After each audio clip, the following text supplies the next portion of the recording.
Greetings guys and girls and fellow gamers, my name is Games4Kicks and welcome back to another stream. We're going to continue with World of Warcraft. It's a nice afternoon stream for me. I'm not sure what time it is where you are, but I hope you're going to have a great day. And let's go. We have a lot to do today, so we're going to get our mount. Finally got all the golds together between my shenanigans on the auction house and continuing to quest and level up. We're actually in Arathi Highlands now, but before we continue, we will get our mount. I think we're gonna have to get our race mount, to be honest, because you have to be exalted, I think, with everybody else. Otherwise, we're gonna get, we would have gotten the wolf mount from Orgrimmar, but I'm okay with a hawk strider. So we're gonna fly over to Undercity. We're gonna head over to Silvermoon. We're gonna get our mount, and then we have quite a trek to cover. So we need a disposable pet as well, though. Okay, let me go to Tarn Mill first and dispose of the pet. Like, I'm gonna have to pocket my pet. I'm gonna have to get a disposable pet. Do we need one? Yeah, we might need one. And then we're gonna head over to...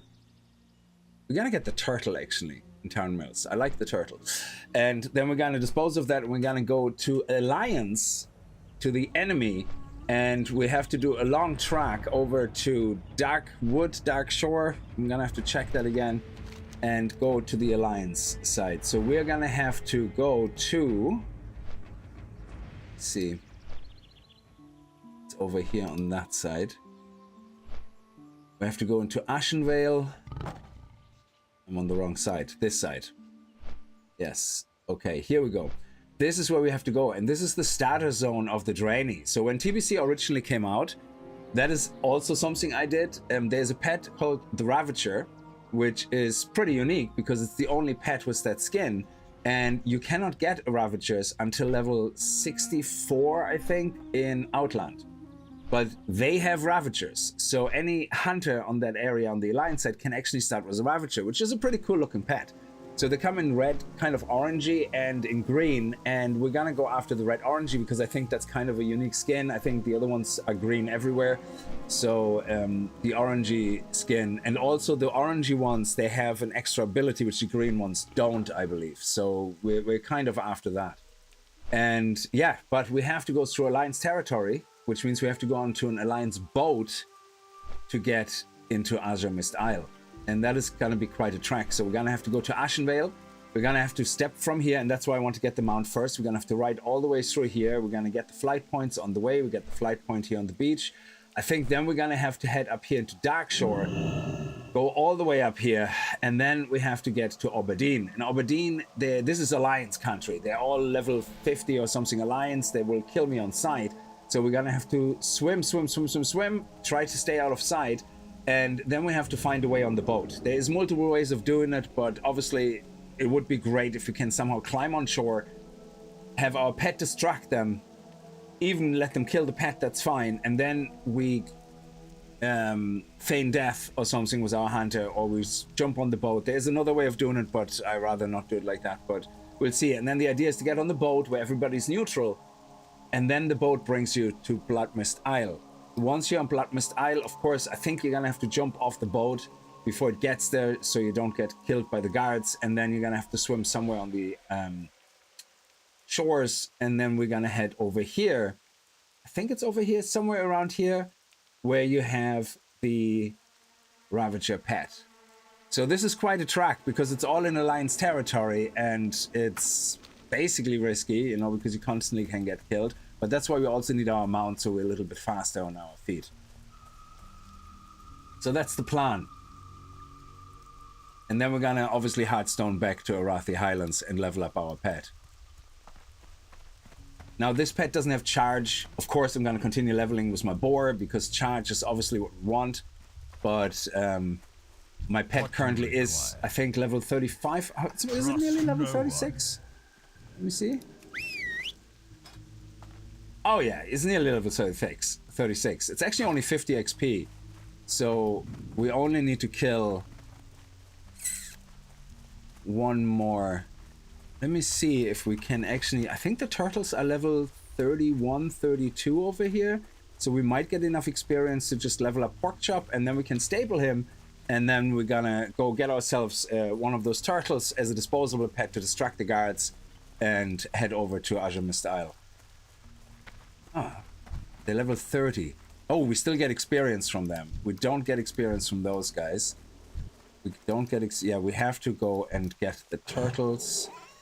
Excellent. There we go, and hopefully we get enough experience just to get Porkchop to level 36.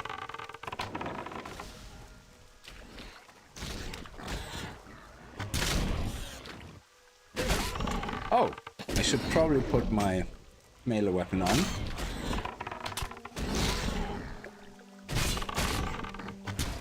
Slow-mo, how are you? Good afternoon to you as well. And everybody else. There we go. There's the level. Beautiful. Okay. Yep. Oh, Bristle Whisker. Let me see. Bristle Whisker.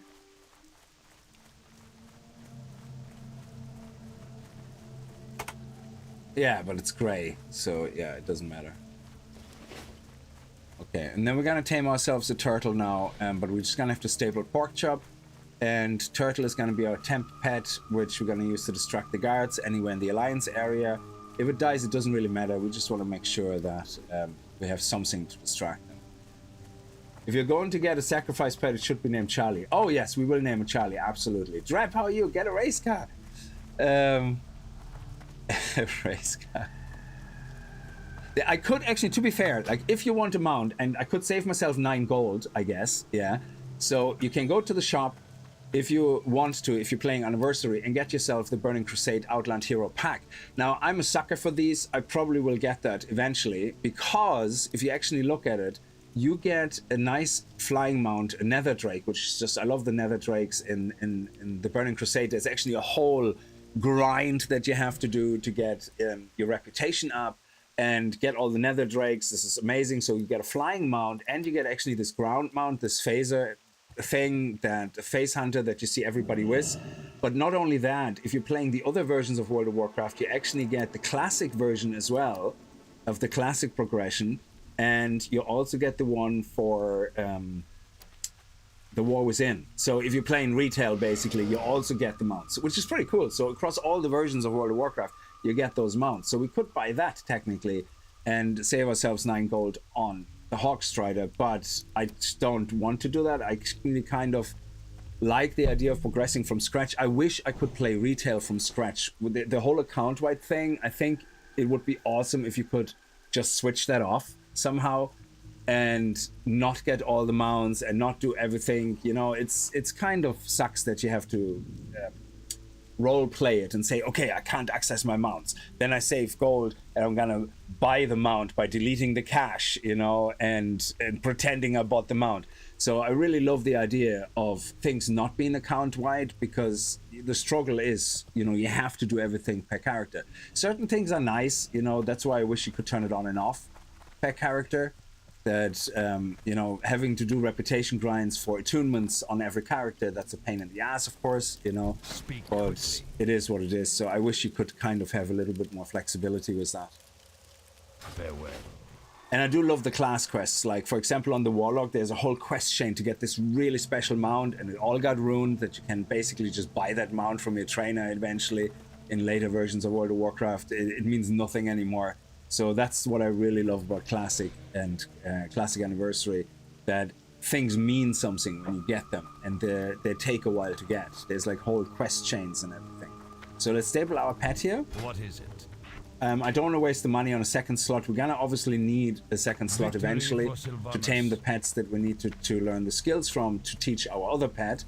But right now, oh yeah, what do we need to eat actually? I think, yeah, well, we can see what we need to feed our pet. We might have to buy some fruit, because I don't know, turtles, do they eat meat? I hope they eat meat. We'll see. Let's see. Any turtle here that is not dead? Somebody's chasing them all down, I guess. So, be quick about it. Oh, there we go. Let me just quickly check in the beast lore what it eats. Not that it matters, we're still gonna get it. Fish, fungus, fruit, raw fish. Ooh, okay, yeah, we might have to buy some. Oh, fungus, that's nice. Okay. All right, let's put this here. Put this here. And then start taming it. There we go. Oh. It completely ignored my trap. Okay. Now we should have enough health to actually withstand that. Yeah. But it's only level 30, so it's fine. And they have a really cool skill. I don't know if it gets it at level 30, but turtles have an awesome skill called Shell or something. Shell Shield, which is amazing. And bite, that's fine. So you don't eat meat, do you? No. Okay. So hang on. I actually have a fish here. There you go, you eat fish, that's awesome. But yeah, we're gonna get you some fungus. Because I don't want to lose you like until later. And I suppose in the meantime as well, for free, we can teach you the different levels of growl or something. Yeah, growl, there we go. So train. I think this is level 30. Excellent, train, yeah, there you go, look at that. And natural armor, oh, you don't have any points, yeah. So, is there anything for free we can teach you? Can you learn charge? No, okay. That would have been sweet. So where's the fungus vendor? We need fungal. Fungus. Is a general goods vendor. Tailoring, he's walking around here somewhere. Fungus vendor. He's definitely on the move. Here he is. There you go. The mushroom seller. Alright, delicious mold, raw black. Yes, let's buy these guys. I think 10 should be enough. Excellent. And you're happy with that. And because it's the higher level food, it means also his loyalty goes up straight away by a lot. So I think this one food should be enough to get him nearly green. Let me see. Because the fish was a low level food, so okay, yeah. Oh no, there we go, it's green. Very good. Excellent. Alright.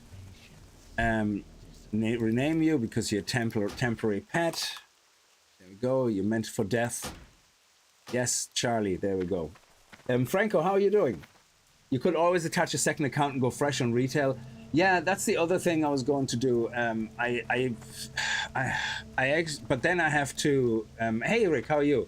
I have to buy the whole version again of World of Warcraft, and it's like, oh god, that's like $80 just to restart, like, you know. And because I really contemplated of doing it because I wanted to have a stream where we do a side by side where we're saying, okay, if we start, for example, an orc hunter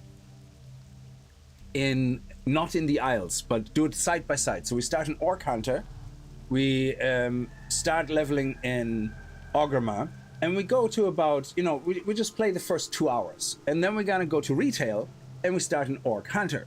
Yeah, and I think I can do it with my current account. I just have to make sure I don't get any of the extra buffs or anything, and we're just starting without heirlooms, without nothing. I can't access any of my pets, you know, and then we can see the difference. And because I think it's important to kind of,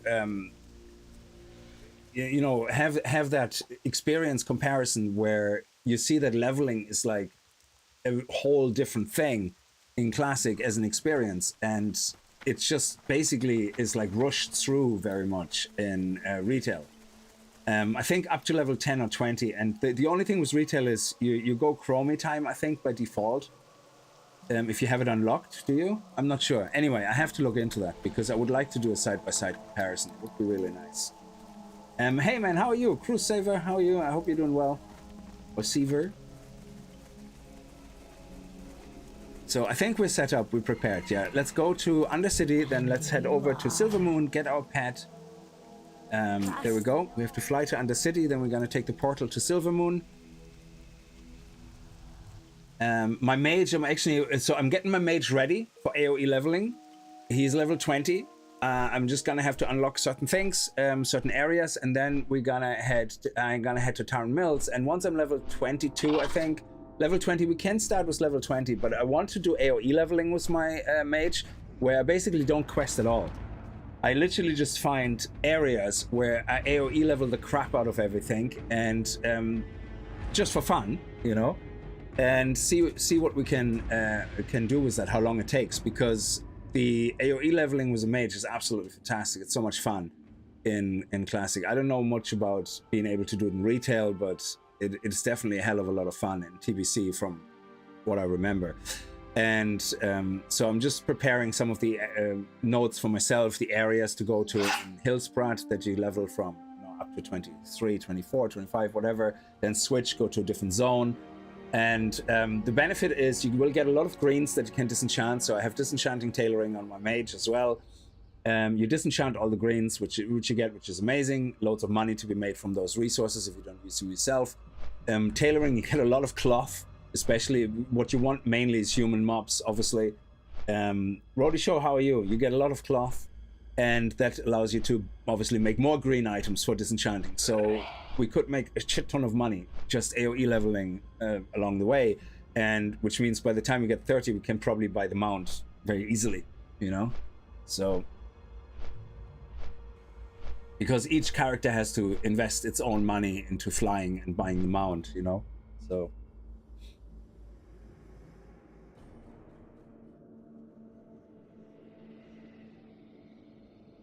I mean, I do love the account-wide stuff, and I absolutely love it because most of the time when I create an alt, I just want to hop onto my mount and, you know, but even just not using heirlooms is a lot of fun because you kind of get the feeling of gear matters that you find because you get an upgrade. It's really exciting. You get the dopamine.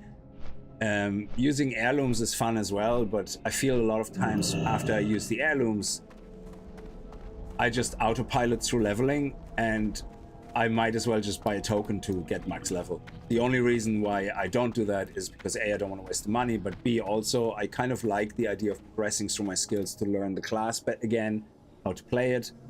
But yeah, just autopiloting through leveling can be quite boring as well.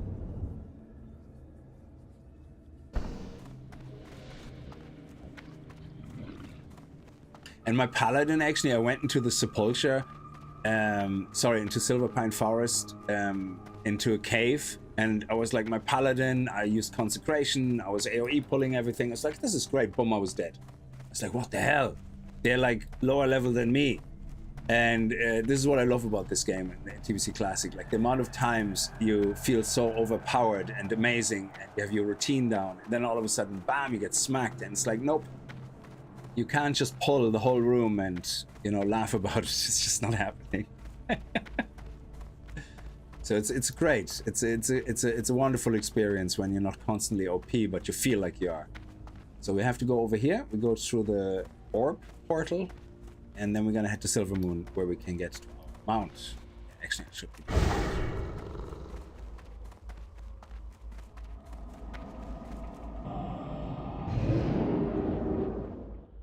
Oh, it's morning with you, Rody Show. That's right. I completely forgot about that. So now we have a bit of a track. We have to walk through the city. And luckily, right beside the city is where the mount and the trainer is. I think the trainer is there as well. I hope so. Let me see. Can we see where the mount trainer is? Stable master, weapon master, bank auctions. I think the trainer is right beside where the mounts are, because we checked it out last time, and I definitely have enough gold on me. 47. Actually, just let me be on the safe side and send the rest of my gold from my bank alt over, because I think I sold a couple of more things. I just want to be on the safe side. Okay, why are we crashing logging out? That is new. Okay, that took a bit of time. So you see, my paladin is now level 23, my mage level 20, my warlock was kind of fun, but I'm kind of stopped with that for now. These two are just too much fun to play with, absolutely fantastic. So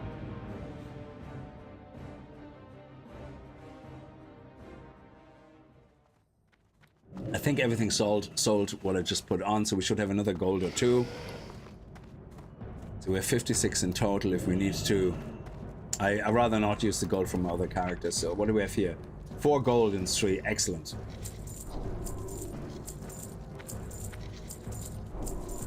You can actually see the most gold I made, and just the people who are interested in this. I love playing the auction house. I love making gold from the auction house. It's something that I really, really enjoy. You can look at the ledger here for your revenue, and let's go just with auctions and just with my So you can see here, that is the gold per item. That's sales, yes. So, ooh, I actually sold them? Interesting. Silver ore sold. Silver ore is very, very high, but you don't get it as often. But if you look at, there is a way of actually looking at what the most money is that you earned if you group it by item level, specific item. You see, it shows them individually.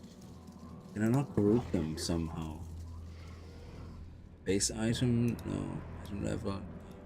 Oh, here, filter by groups. Ah, no, that's different. Okay, yeah, don't worry. You can't really see it, but you see we made 57 gold just selling items on the auction house, but you can see that the things we sold the most, I suppose we can go here. It's probably all the oh, auctions, there we go. Yes, lesser astral essences, sold a lot of them. Medium leather, that's just, I started getting into medium leather.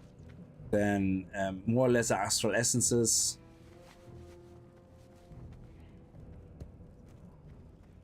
So yeah, we can see it here. So all the disenchanting stuff, loads of money we made on that. I probably made the most on the ore though, I would say.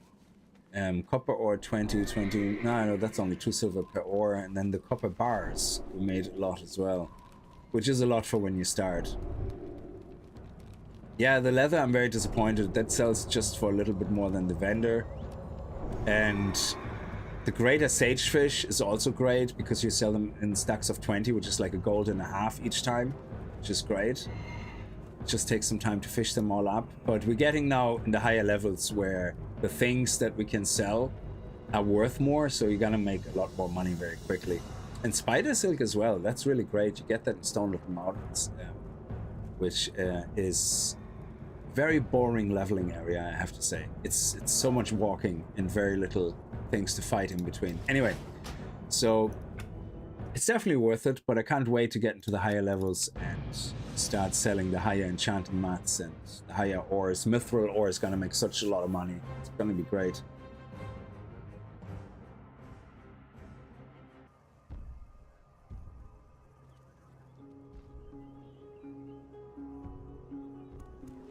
Oh, we didn't send the gold over. I'm an idiot. I was waffling too much. I just wanted to send the gold I have on this guy over to my hunter, just in case. So let me send. And how much are we going to send over? 4 gold. We keep 1 for listing items in the auction house. There you go. Excellent. And now we should have over 50 gold, I guess, on our main character, which definitely should be enough for, because I think the riding skill is 30 and the mount is 9, so we should be doing okay. It's just, you know, I just don't want to travel 20 times to and fro, so we're 51 gold. That should definitely be enough.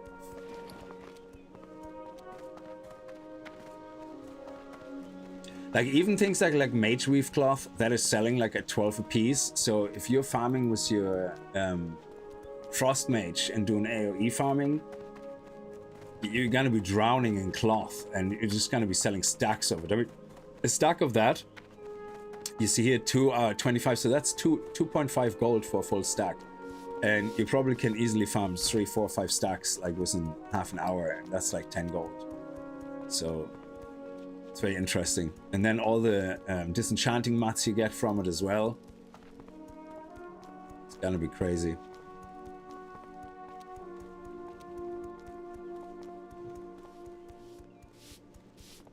Okay, we're nearly at the exit. The exit is here, and then we're gonna head out here, and right here in this little area is where we can find the mounts. And then we get ourselves a little hawk strider.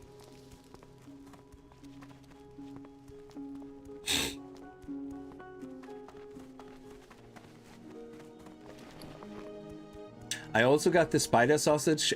This is a great thing. If you have 200 cooking, this is the best food you can do at this point, up to 225, at least from the recipes that I have unlocked. And the spider sausage is the only food I can craft that gives heals for over 1,300. Yeah, so what is that called again? Yeah, where is it? Here, spider sausage.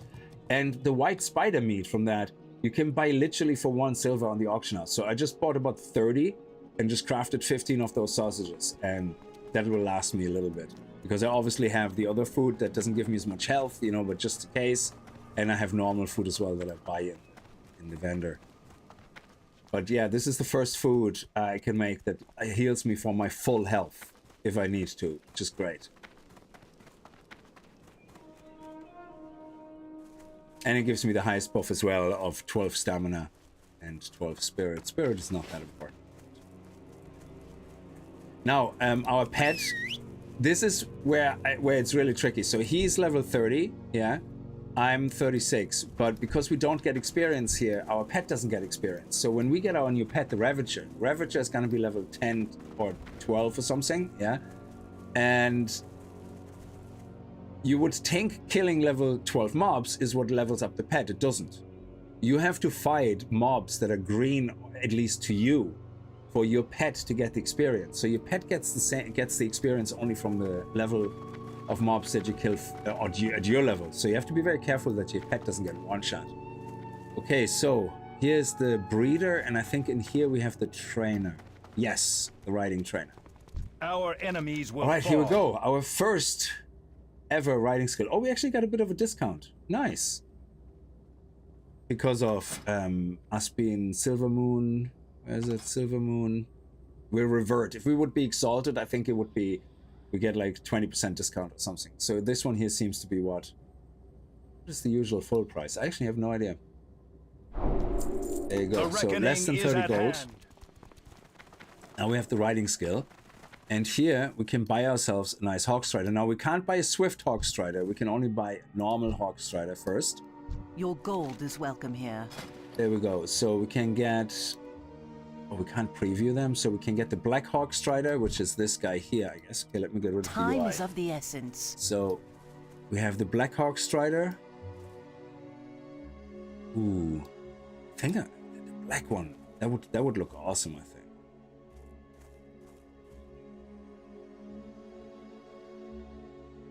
Or we're gonna go with the blue one.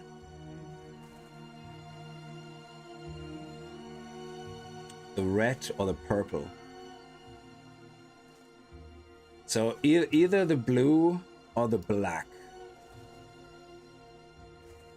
I have to kind of think about that. How do I want this? I think we go with the black. Yeah. Fear and terror in the eyes of our enemies. Okay, so let's go. What do you Eventually see? I'll buy them all, but to start with, we're gonna get the black. There we go. Hold your head high. Now we're gonna learn that. Excellent. Oh, so you actually have to keep it in your inventory. I forgot about that. So the more mounts you have, the more you have to... Oh my god, you have to keep them in your bank. And oh, I remember now. God, what a hassle. What a hassle. Because I had like tons of mounts. I had like a whole bank bag full of mounts. Jesus, yeah. So this is a quality of life which obviously would be great to not have them in your inventory. But this is yeah, definitely a different thing altogether now. So let me put it here right now.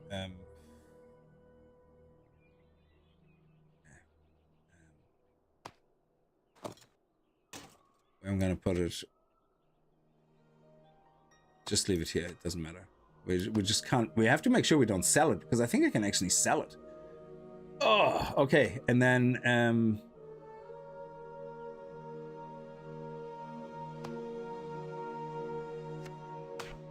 okay. What is this bar? Let me see. Options. Action bar. No, not action bar. Edit mode. That is action bar 3. Options, because I have that actually on my retail as well. Action bar 3 key bindings. There we go. If we go here, I think I have H for my ground mount and control H for my flyer mount. Yes, that's usually how I have it. So, or shift H. So that way we can just unsummon it and then summon it just pressing a button. Very good. And I like the way how my pet is just waddling along.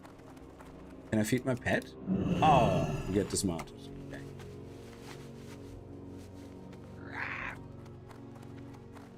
Yeah, they occupy space in the inventory. I hate that. Yeah, that is not fun at all. But anyway, so now we have to go to Orgrimmar. And the speed we have is 60. So we're actually faster than if we would do that. So if we do that, that's 30%. Now it looks faster because our little feet moving very quickly. Yeah, but we're not actually moving faster. So, and then if we do the mount, it looks slower because of the long, slow steps, but we are much faster. So, which is good.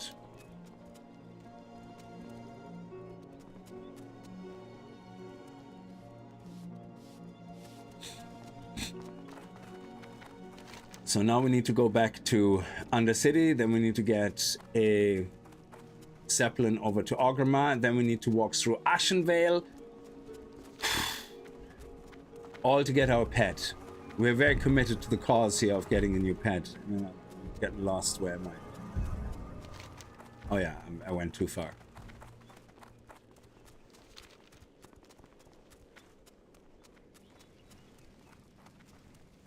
Now we are going to go through Ashenvale, picking up all the flight points as well.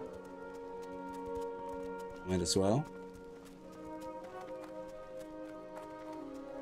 So, Trap, when you're saying you can attach a second account, you could always attach a second. What do you mean by attach a second account? Can you attach, well, attach to what? So can I put 2 accounts on my one Blizzard account? Is that possible?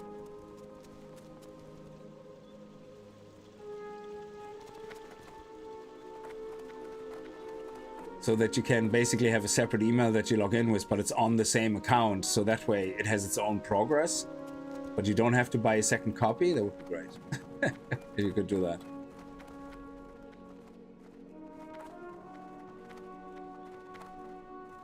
Actually, we don't need that right now because we're not doing any of that. So.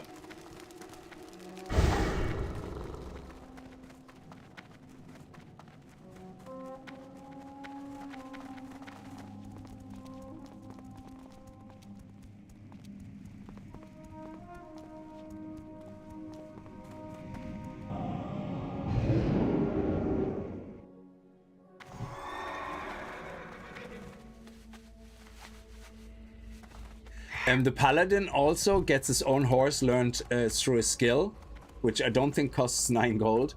So how much gold do we have left? Actually, 13. That's good. So we're not poor. And the Paladin actually, you still have to pay for the riding skill, I think. But the Paladin just gets the mount for free because it's like a designated Paladin mount.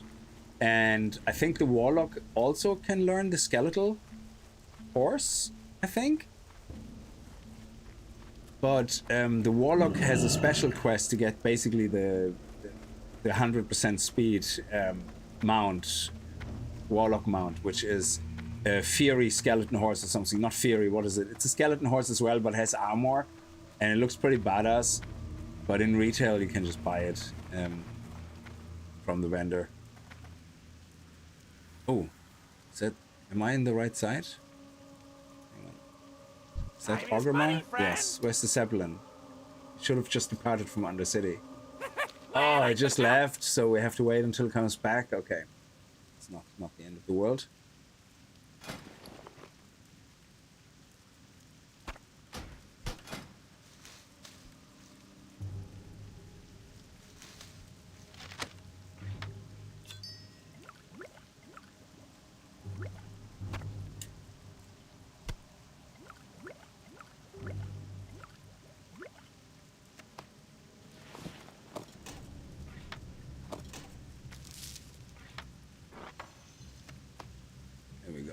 Beautiful.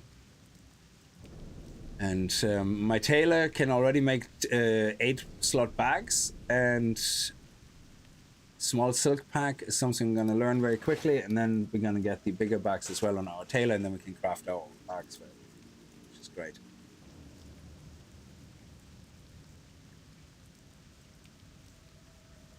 I mean, not on this game because I never played WoW, but in Arc-Age it was like that, and I hated it. Yeah, I mean, it is what it is. Back then, it was like there wasn't that many mounts either, you know. So I mean, okay, TBC I think was the first expansion, obviously, and you had loads of reputation mounts there. I don't know how many reputation mounts you had in Classic. I actually don't know. So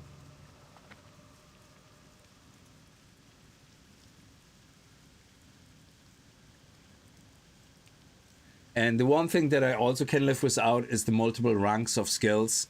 Yeah, they have their purpose, but you know, anything that exists can have a purpose. But not having multiple ranks, I think, of skills is nice. Though again, when you have multiple ranks, there's a lot of ways you can use those multiple ranks. Like, say, for example, if I want to slow somebody down, there is a shot I can learn to slow somebody down. So, or to slow down their casting. So that can be the lowest rank because I don't care, like, about the damage, yeah? Or that it's only 10 seconds instead of 15 seconds, yeah? So if you're doing arenas or something, a lot of times you use the lowest rank for the buffs, you know, just to get somebody slowed down, or to get somebody not to be able to cast or silence. You just use the lowest rank because you don't want to waste all your mana on it, and which can be very handy. So I have in the moment my lowest rank Arcane Shot here, and my lowest rank Serpent Sting. Actually, rank 2, lowest rank was too low, and that allows me to have some kind of a nice tick on things in a very cheap way. So when I have more than one mob with my pet that I can aggro, I can go, okay, dot everybody with a very cheap sting, so they keep ticking away on damage, right? Or sometimes I do one expensive one if it's just one mob.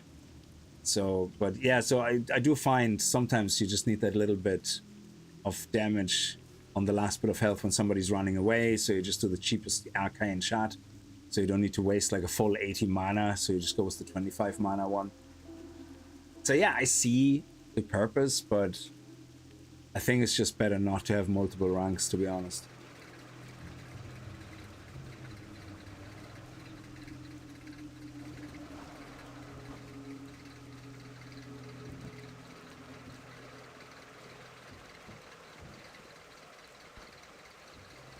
I think on the mage as well, for just slowing people down, it's so nice to have like or you just do a low rank blizzard if you're waiting for your Frost Nova to come back. So if you don't have a lot of mana left, you can cast like a rank 1 blizzard just to have everybody slowed down, the effect on it, the chill effect. And that is just because, you know, you're not doing it for damage, you're doing it for, you know, slowing them down. I think we survived that. Yes, so, oh.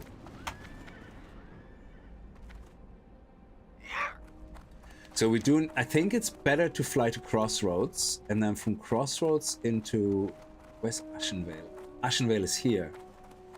So we could fly to the Crossroads, or, yeah, I think that's better, because if we go to Durator, we have to go all the way down here, we have to go here, we have to ride, yeah, so we're better off going to Crossroads.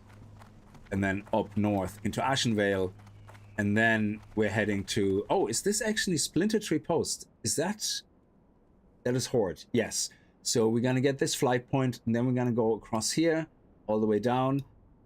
I'm not sure if this is Alliance or Horde, because I think Alliance is somewhere here or here, and then they have another one,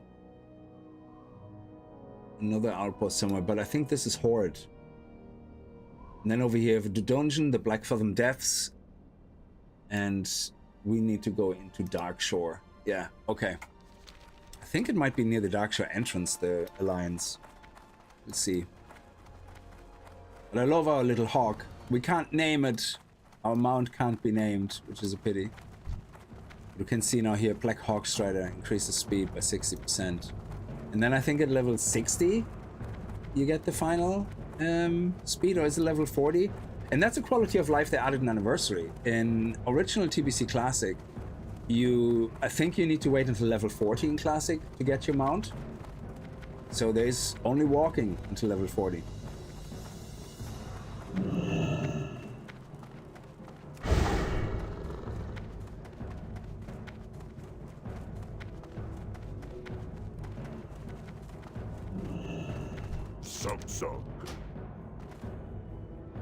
Stonelton. I have Stonelton Mountains.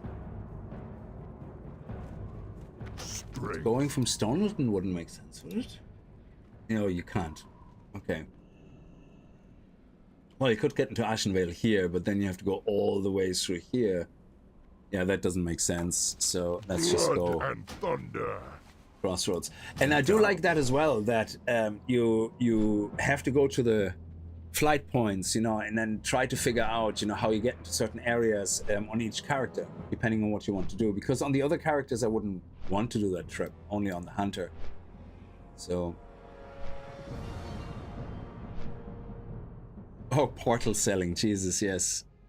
That's the other thing about mages. Mages are so awesome, they can just teleport into all the major cities. You just have to walk there once, and then you can learn the portal, which is for yourself, and then you have a summoning portal, which is for a group. So you can basically portal yourself, like basically teleport yourself to any city where you learned the spell.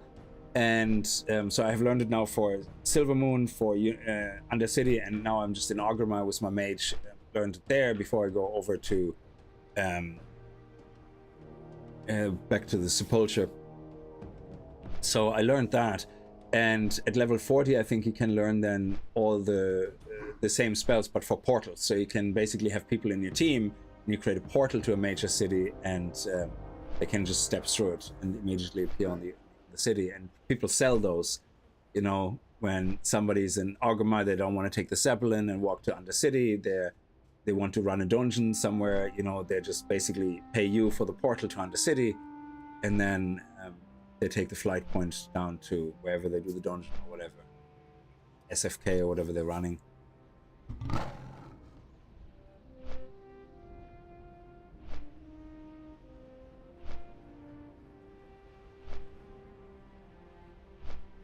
Okay, so we're in Crossroads now, and now we have to head north. I haven't been in Ashenvale actually yet, because this is my first character and I wasn't really sure where to quest. That's why I ended up getting Guidelime, where it kind of helps me showing me which direction to go, which areas to level in, because otherwise you level forever. I mean, I already played this character alone for 3 days and 2 hours, like, so.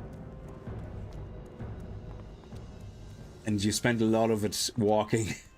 But I also leveled up all my professions, like, so there's that, you know, so. I have finally my mining at 125, which is great. So, which means we can now actually mine iron. I love this. Smelted iron is worth more than mined iron. That allows me to level up my smelting even quicker and make still money. It's great. And my cooking is maxed. My enchanting is doing okay. It's at 125. So that's the highest actually I think, is that the highest I can go? 125. And then I have to find an enchanting book or something. Yeah. Oh, why am I not on my mount? I'm so used to walking that I forget that I have a mount now. Okay, we want to head north. Actually, we have to go this way.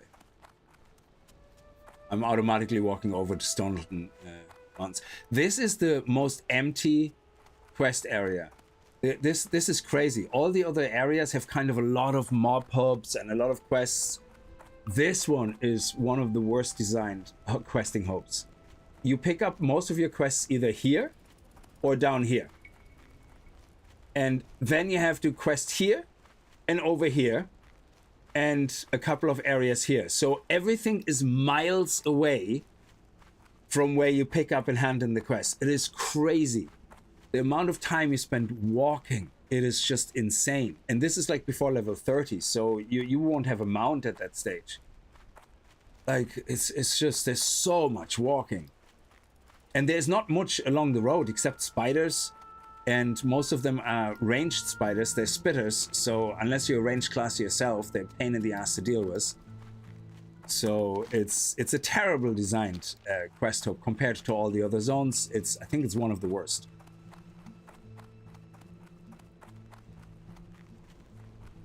Yeah, but Rody Show, in general, the walking here is not too bad. Yeah, because there's always so much to do along the way. And the game does need you to actually kill a lot of mobs along the way from A to B. So, because that's how you make sure you're at the right level for the next quest hub. Yeah. So if I wouldn't kill any mobs except my quest mobs, I would never be high enough level. So I do get it, why they want you to walk and, you know, come across all these mobs and you keep killing them and you can use them for your professions to level up your skinning along the way, or do you find mining nodes. But Stone Little Mountains is just so empty. I mean, even where the mining hub is, if you look at the mining hub, this is where the silver and the tin is. It's literally nowhere near where you quest. You walk up and down this road about 50 times, nothing to mine, nothing to skin, they're all spiders. No humans, so there's no tailoring items to collect. It is literally the most useless area for anything. But you have to use this hub. I think there's only one alternative. But if you don't level here, so if you don't go to Stonelton, which is up to level 27, you kind of have a bit of a gap that you can't breach. You could go to Ashenvale, I suppose, but Ashenvale is a much better questing area, especially for skinners. Again, there's loads of bears and loads of other things that you can skin, but I think that has a lot of alliance activity in there as well. So I'm not sure. I think Ashenvale might be a good alternative to questing. So now here we go. We're going to, where's the road here? But yeah, when you finish as a blood elf and you come to the barons, you have two choices. You can go Stonelton, a little bit into Taran Mills already, which is a bit too early, and some of the later quests in Silverpine Forest, which is what you usually do. So you go Ghostland, Silverpine Forest, level a little bit, then maybe after 1 or 2 levels you head to Stonelton Mountains to do the higher level quests, and they are a drag because of the speed of walking everywhere. So here we go. We're just gonna head over here, get that Flight Master. Technically I don't need it because I won't be questing here anymore on that character and it's not account bound, but it's always nice to have the, you know, in case you want to farm a certain drop or whatever, that you basically can quickly get there. So I kind of like to get these flight points along the way. And also sometimes if you don't get this flight point, for example, you can't fly to this one because you're missing a connecting flight point. So not everything is direct. So it's always good to have all the flight points unlocked along the way.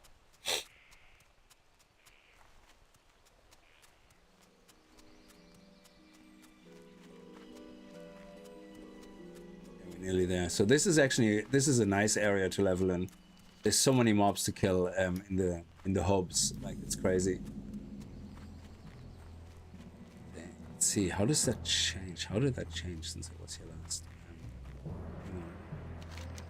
Oh, we have to go further up. Okay. Because in retail, I don't know if this changed much to retail. I know Orgrimmar changed a lot compared to retail. I keep walking the wrong way in Orgrimmar all the time because of retail. So this hasn't really changed much. On retail, there's a big war going on here, I think. You have like loads of elementals attacking or demons and stuff like that. And there's constantly something going on. But it's actually nice to see the classic version of it. So you see now here we can fly here. So I think if I don't get this flight point and I try to get the other one, I either can only fly the long ass way around or I can't get there at all. So, May your blades never dull. And now we're gonna head over to here and then into Darkshore. And all this just so we can get the Ravager. You see there, level is 26, so it's kind of higher than level 20, but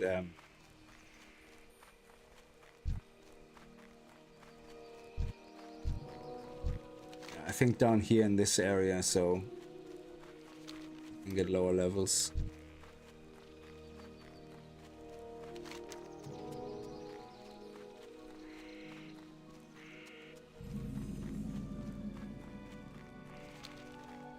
Also, the Leatrix map add-on is great. I love it. It shows you actually the map. So what you see here, the bright spots are the ones that I actually uncovered. And usually this is all black and you don't see anything, but Leatrix kind of shows you the map, but it has it in a different coloration, so you see what you actually have uncovered and what not, which is nice. It's much better for navigation and shows you where all the spirit healers are, where the flight points are, so you don't have to kind of blindly explore. It's a nice quality of life. Here we go now. So he has the higher mount that is... No, he also has 60. Why are you faster? Oh, he's a paladin. Yeah, paladins have a skill here where they get like extra additional movement speed on mounts and everything.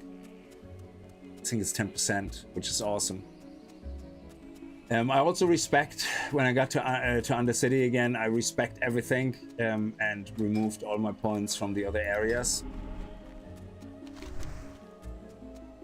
Go in the right direction still. Yes, it's a long ass track. I think this might be a Lion City right here, so we have to be careful when we get close to that and walk around it somehow. Or it might be... there's a spirit healer there, so I'm not sure. It could be a Lion City or Quest.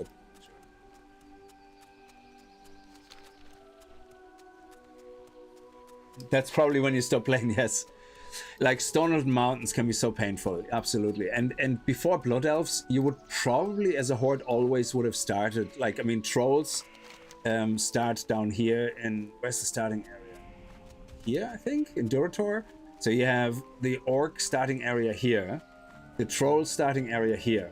And if you play Orcs or Trolls, you always end up the Barrens, then you end up in... in the Barrens, and then usually in Ashenvale or Stone Mountains.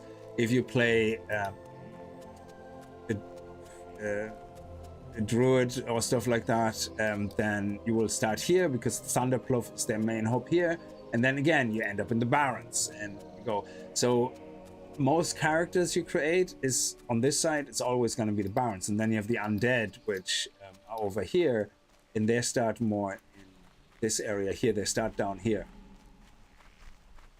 So, and then they walk into Undercity. But again, usually you then end up either in Silverpine Forest. Yeah, you end up in Silverpine Forest, you start questing through here, and then you get to Hillsprat. But Hillsprat is a weird area where you can start leveling as low as level 20 to 20-ish.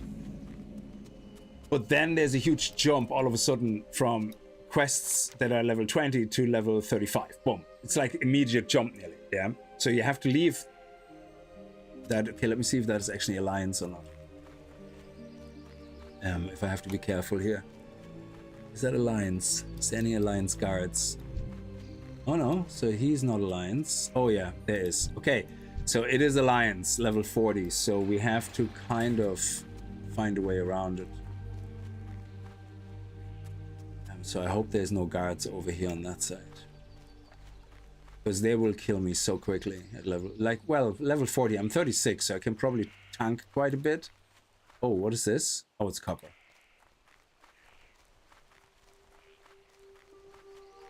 Okay, and then we're gonna head to Darkshore, but we're gonna do a quick stop over here. I think this is Horde. I'm not 100% sure. It could be Alliance, but I think it is Horde.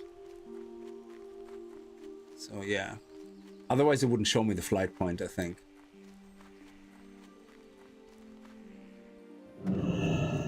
Oh, okay. So there was a weird no mount area. Okay.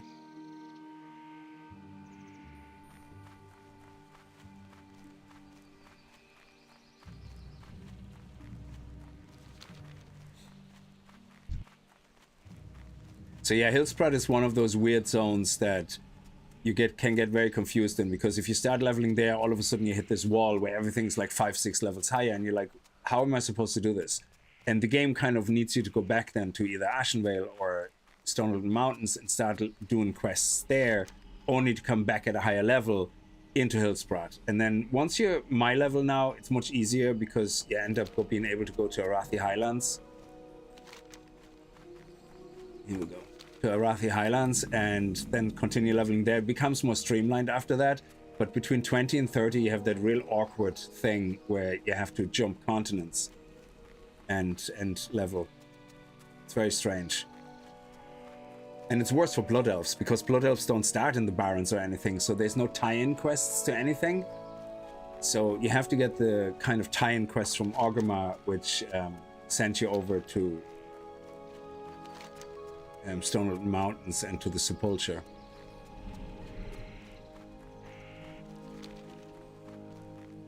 I think we have to go across here. Yeah.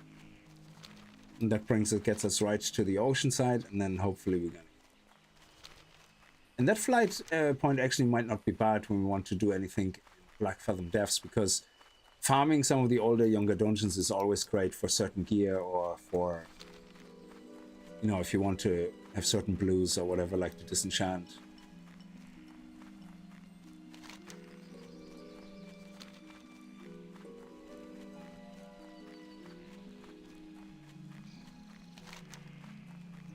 Yeah, around here.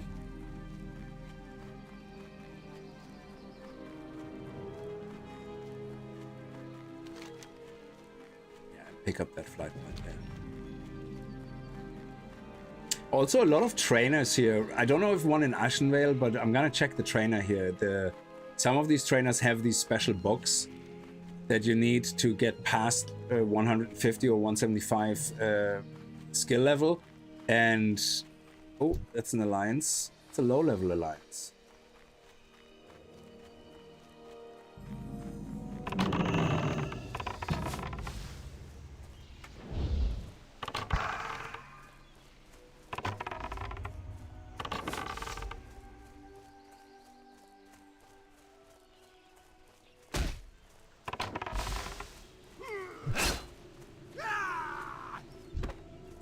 It's probably a quest NPC, so we have to kill him to be, you know, complications for the Alliance if they want to quest there.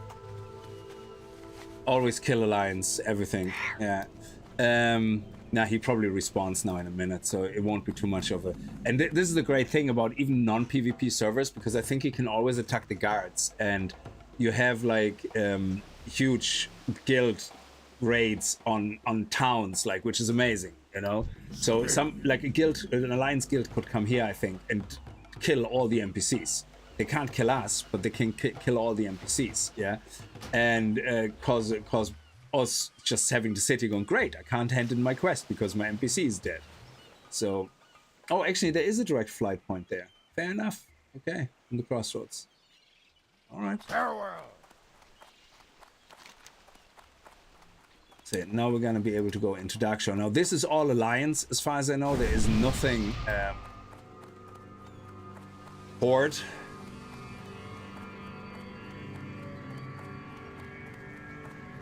I could be wrong now. Yeah, this is Fellwood. Yeah, that's different.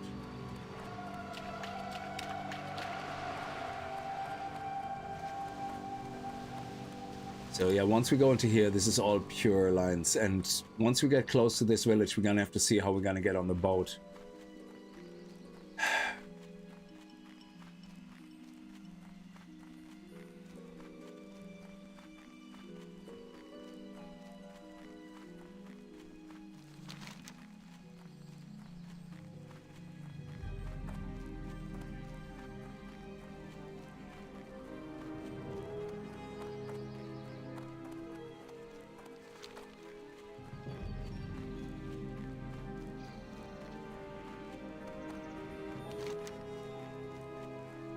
So we nearly finish with our trip.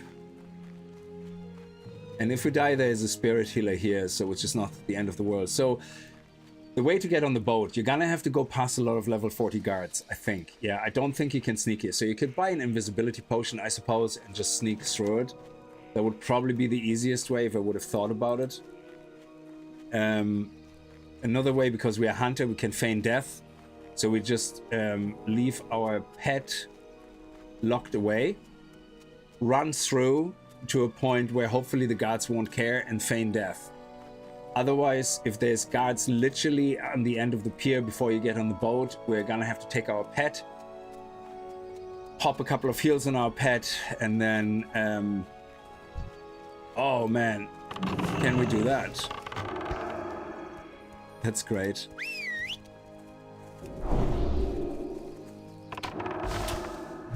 So he...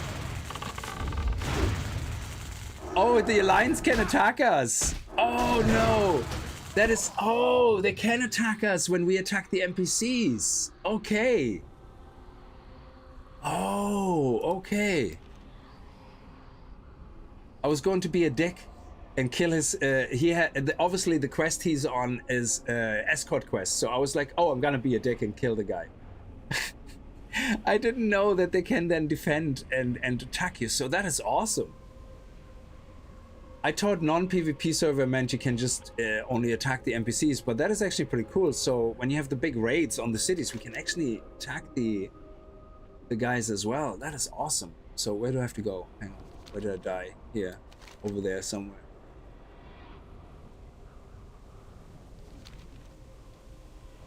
Karma. Yeah, Karma is a bitch. Oh no, Aberdeen has guards, yeah. That's why it's so difficult to get to Azamist Isles, because you have to either corpse run it over to the boat. So you have to basically run to the pier, die, then you corpse run to there, wait for the boat, then you get on the boat, and then you resurrect. Why am I... Oh yeah, there it is. So I wasn't even in Dark Shores yet. Probably. Oh. Yeah, I see they're all Alliance here. Interesting. Yeah, so the player couldn't have attacked me if I didn't attack his NPC, but I was trying to be a bitch about it and going like, oh yeah, you know? Let's heal up a little bit. Did he kill my pet? Doesn't matter if he did, we can resurrect it.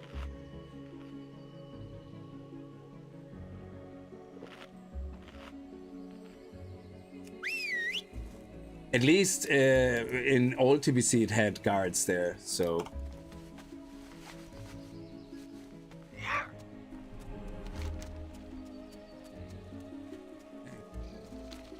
Back on track, like nothing happened.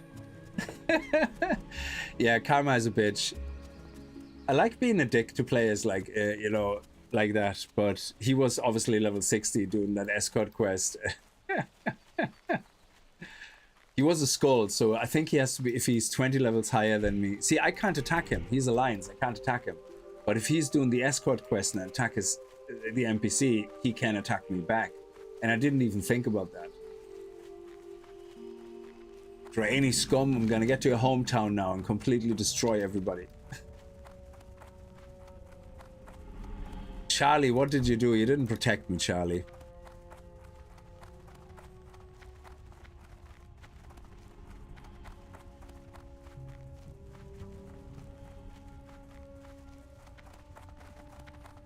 So now we're in Darkwood. Or Dark Shore. Yeah, Dark Shore. Now Alliance should be pretty low level here, but once we get to Aberdeen, they're gonna be level 40 as far as I know, so we have to kind of watch it. So I have to feed my pet to make sure it doesn't run off. Actually, I don't... Leave my pet out for the moment, or dismiss the pet. Don't abandon it. We're gonna abandon it once we get to place, but if we just dismiss it for now, so we don't have it pull any aggro, and then see how we're gonna go about Aberdeen. At least if we die there, the spirit healer is right there. It's a short walk. It's not the end of the world. That's an Alliance mob? That's crazy. Is that... Oh, is that like a druid or something? It's definitely not a player, but...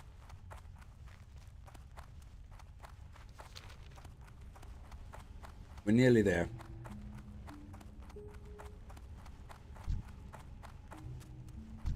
See, that's a horde guy. He's only level 10. Is he a hunter? Oh, he is a hunter. You see? Let me ask something.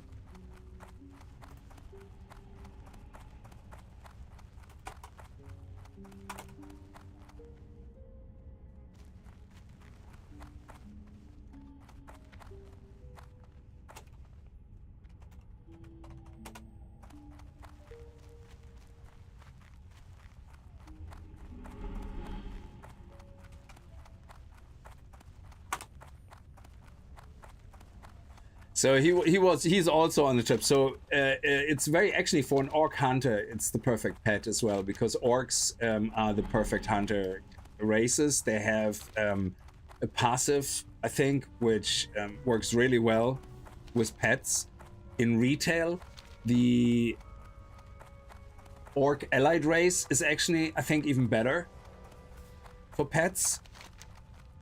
Oh no, we still have to go this way. So we had social interaction. Yay.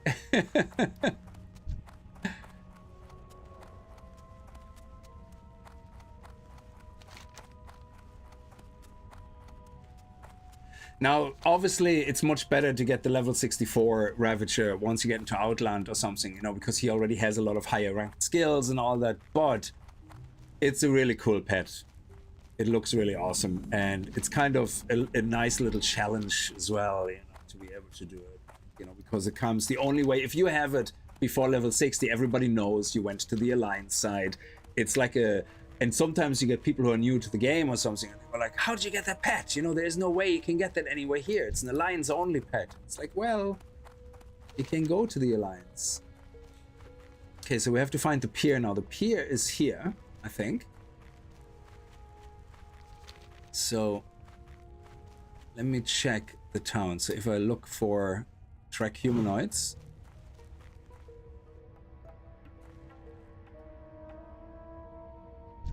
yeah, I see that's level 40.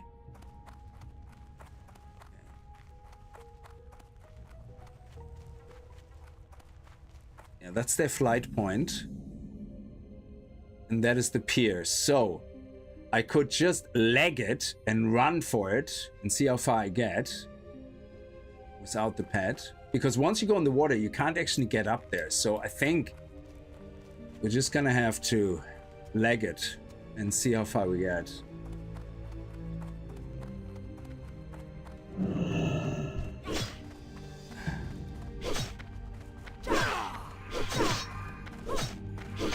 And then we die, and then, you know. Okay. And now we're gonna corpse run. We're gonna get further on the thing. Actually, I could have swum and drowned myself. That would have saved me a trip, I suppose. Yeah. So... okay, there is an ending to RimWorld. You can build a spaceship and escape. Did you not know that? I don't play RimWorld. I only played the first hour every time and then I give up because I'm too dumb. But that is the main thing. That is the whole point of the game, yeah. You didn't know that? That's amazing. You must have hundreds of hours on it. So...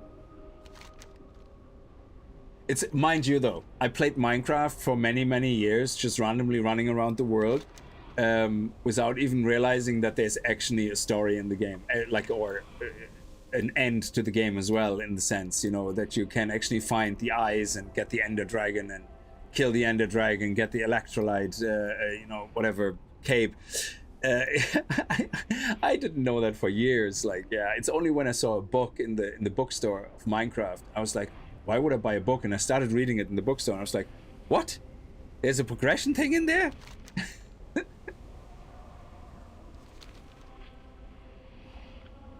Only 89 hours, that's great.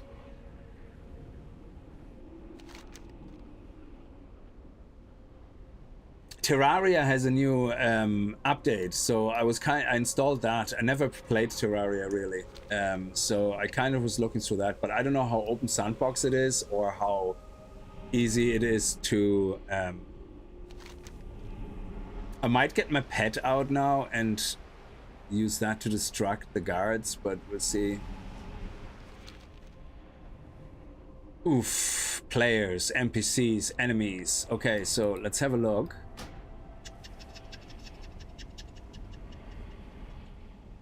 So we can go quite a distance actually. Yeah, there we go. Is there any more guards on the end? No, there's our boat and there's another guard. So I might actually take out, no, hopefully I'm not gonna aggro that. Okay, but here we have higher level guards. Ah, crap.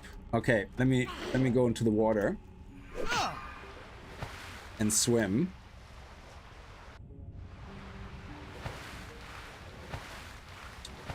because then we don't have to run again. So what I'm gonna do now is the boat is gone, yeah, but we have to wait for it to come back. And I should have done that in the first place. So we basically swim here. We can't get up and we can't get on the boat, but we're just basically drowning ourselves here. And that allows us to get on the boat and then resurrect on the boat.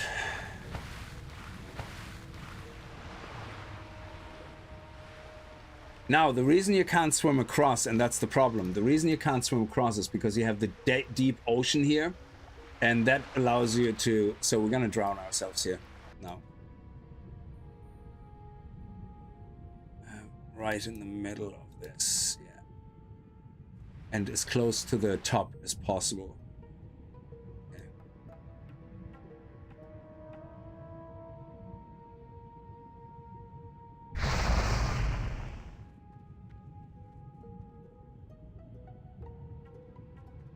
Oh, if you want to help me, that's awesome, yes.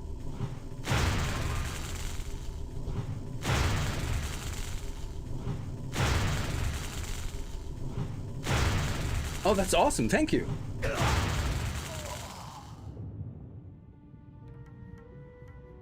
So now we release spirits and we're gonna run back, but now we can wait for the boat and we should be able to go on the boat. No, you can't swim because there is the deep ocean in between, and once you hit the deep ocean, which is about here, you start losing fatigue, like basically like breathing. You start losing fatigue, and once your fatigue is 0, you die. And you cannot swim. I don't think you can swim across fast enough to reach the other side where the deep ocean ends. I don't think that's possible. Actually, what am I doing? I have to walk over to the town. Yeah, walk to the town. So you can't swim it, but I could corpse run it because I think if I run across the deep ocean, that will be fine. And then I can go to a spirit healer on the island over here. Over here, I can then run to spirit healer and just do a res. But then I have the res sickness for 10 minutes. But yes, you could probably do that as well.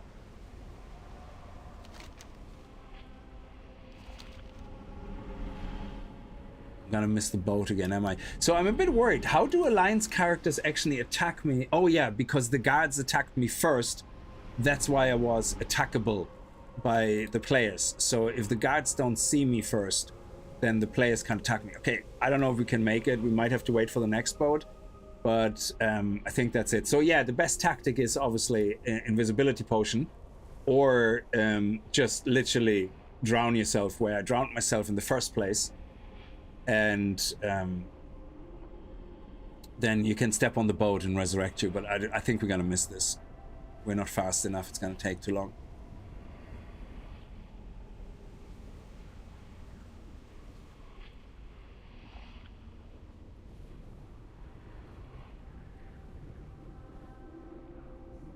Come on.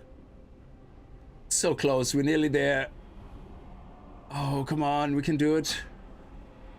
Come on. You can do it. Yes. Haha. Oh no. Why can this person attack me? I'm not a fan of this.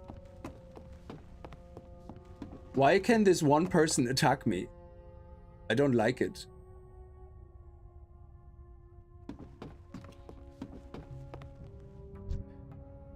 Yes, we made it. And now they can't attack me.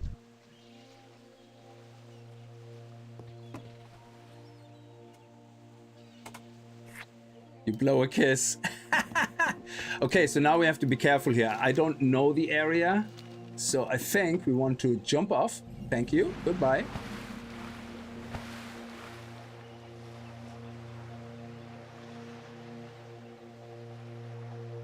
Because you see all these guys here, they're all guards and everything, so we have to be careful here.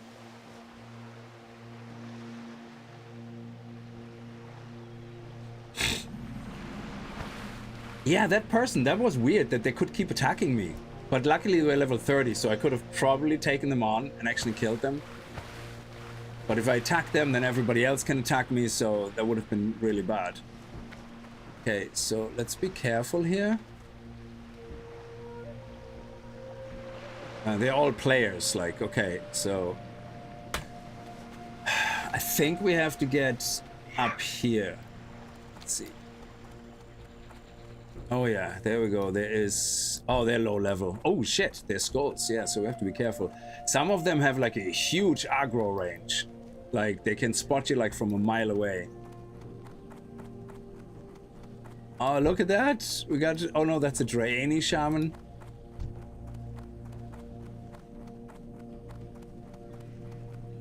Okay. So we're gonna have to head this way. And stay the hell away from every structure. We just have to make sure we don't come across any alliance. There's alliance here? No, that's just a wolf baby. So we might not even need the disposable pet. Okay, so we can't get through there. They will kill us on the spot. So we might have to actually just walk around it. Yeah, let's swim across it.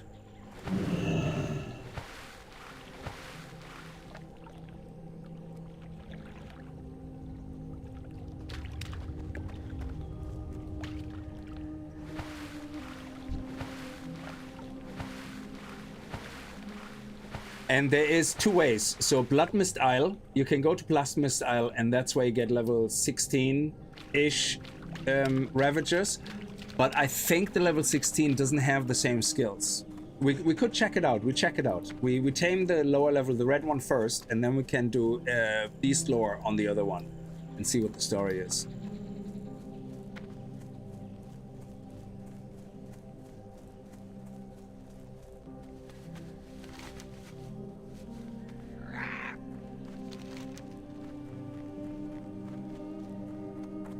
Okay, Azure Watch, we're gonna avoid that. We have to get up there. Oh yeah, we can, we could, yeah, that's luckily low level, but I suppose we could just go straight through here. Don't really remember much of the setup of this island.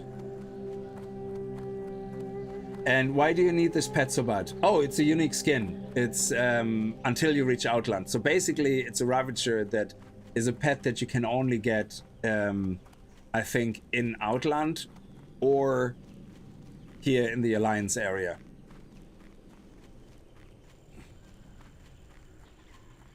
So the Draeni have a better connection to the Outland. I don't know what their background is, but that's why it makes sense that the Ravagers are kind of here, I guess. I think there's somewhere in this area here. Just have to keep an eye on it. If I go for looking for beasts, Night Stalker, okay.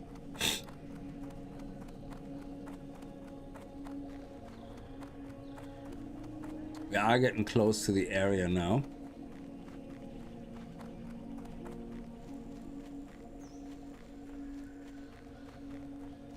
Timber Strider.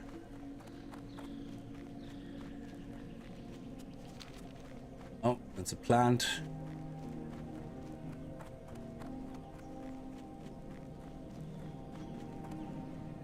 Okay, no lines. I think we have to go through the bridge. Ravager. Okay, here we go. So these are level 10. I think you can get up to level 12. So I'm just gonna have a look around. They're level 10, level 9, level 10. 10, 9, 10, 9. Yeah, level 10 seems to be the highest. Okay, so if I do a beast lore on that, we can now see that this one has gore and bite. Yeah. So let's tame this one here first. Actually, let's get rid of our turtle, I guess. Makes sense. Abandon, yes.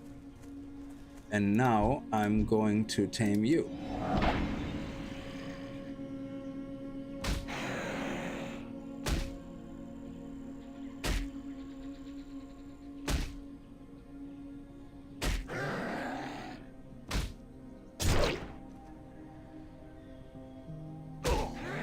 Yeah, and they can rent. That's awesome. Okay, so here you go. Do you eat? No, you don't eat that, but you eat the meat, which is awesome.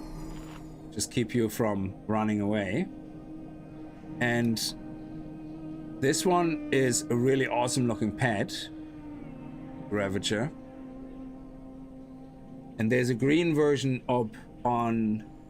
The green version is more common, I think, in Outland, so I'm not 100% sure. So this one has rank 2 bite and rank 2 gore. I already had gore, so bite rank 2 is new, but yeah, that's it. So let's head over to the... Let's actually make sure we don't lose it, so let's dismiss it. So we don't aggro anything. And then have a look at the guys over there. So if we go up to the top into Bloodmist Isle, there is another set of Ravagers which are higher level, and they're green ones, and they might have different skills. So this is nothing to do with the pet being amazing. They're very aggressive pets. If you actually go to Petopedia or something, there is a list somewhere. Let me see.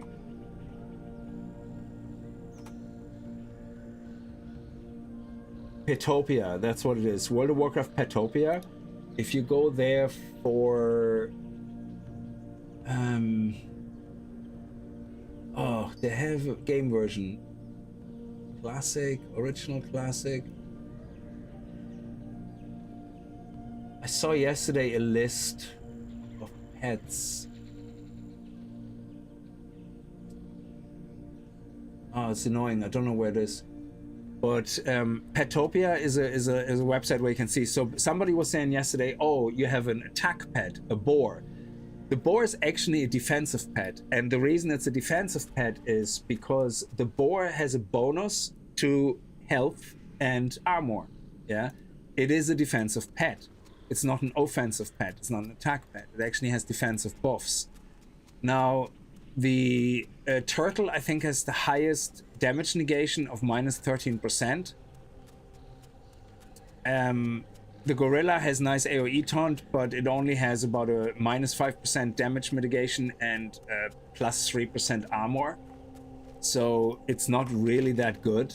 Oh, we have to go up here, sorry. And I forgot where that list is now, but there is actually a list with all the stats for all the pets, where you can basically see the family of pets. And you see the Ravager is one of the most aggressive and strong pets. It has the most, I think it has the most, it has 10% plus 10% damage, attack damage. So whatever a pet's base damage is, it has plus 10%, which is one of the strongest pets you can get. Now it doesn't have charge, but it is extremely strong, and it can also have a skill where it can make enemies bleed, so it's relentless. It's very fast attack as well. But we'll see. Ooh, what do we have here? They're not. Okay, they're not. Let's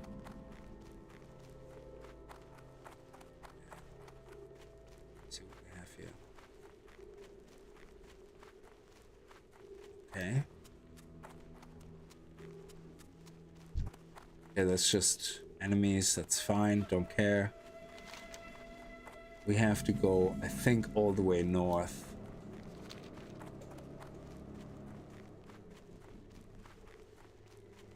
What is Felschätze? Why is that constantly showing up on me? Oh. It's the other Ravager. So you see, here's a dwarf hunter, an alliance hunter, and they came over here as well to get the Ravager. So... oh shit, let's help the guy out.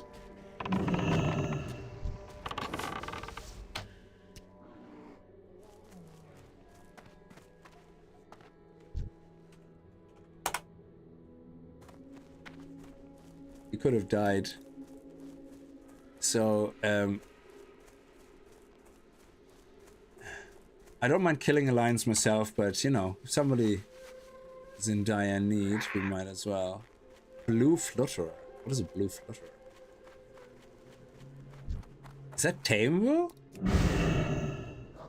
Oh, cannot be tamed. I was just about to say, having a moth fight for you must be so slow. It's like a slow motion Tai Chi fight or something. I don't know. Yeah, we actually have to cross the blood water.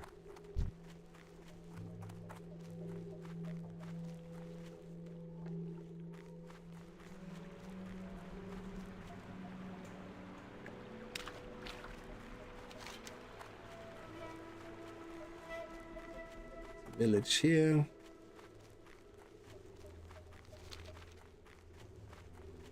So let's be careful in case that is actually an Alliance village. I think it's here on the beach, if I'm not mistaken.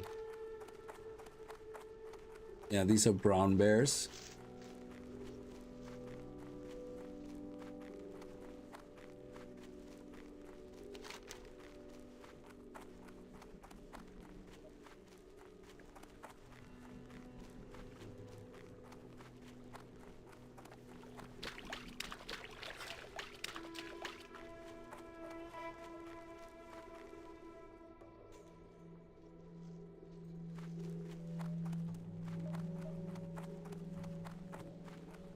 And hopefully we just have to go across here.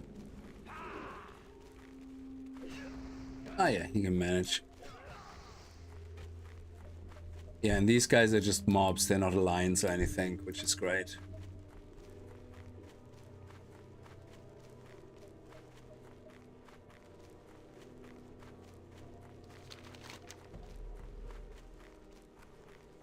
Okay, so hopefully we're getting now into the area of the other Ravagers. Elder Brown Bear. Now, of course, the lower level they are, the lower their rank is, and you're gonna have to later pet Royal Flutter Butter.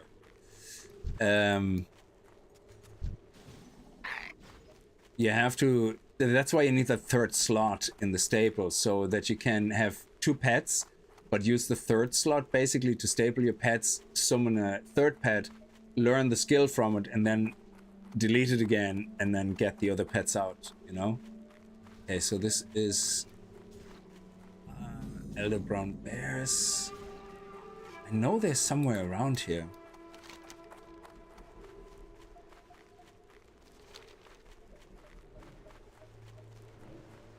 Maybe I was wrong?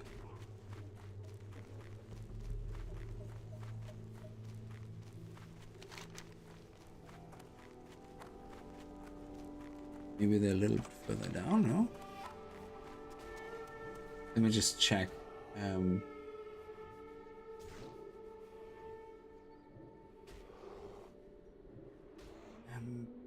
Sure. I'm just gonna go to Bowhead and see the Hunter Pet Ravager.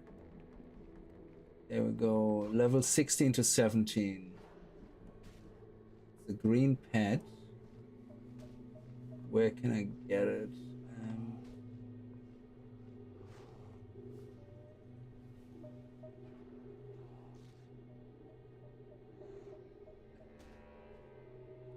Run to Ashenvale over Dark Shore and boats, blah blah blah. 3151, is it? Oh, maybe it's down there.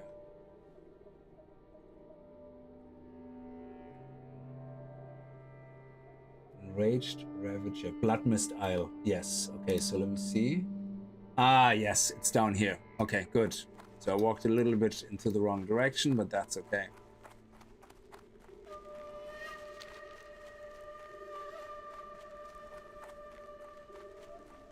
The Enraged Ravager.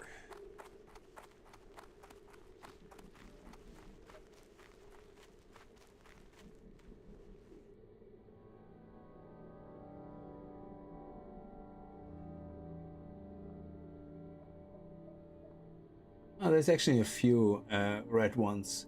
There's only one multicolored skin. One, which is a ripped blade in the Bladejet Mountains, and that's the one I'm gonna end up with, because that's the one I also ended up with in TBC originally, and he looks amazing. He has like a nice mix between dark purple, yellow, and red, and he looks amazing. He looks vicious.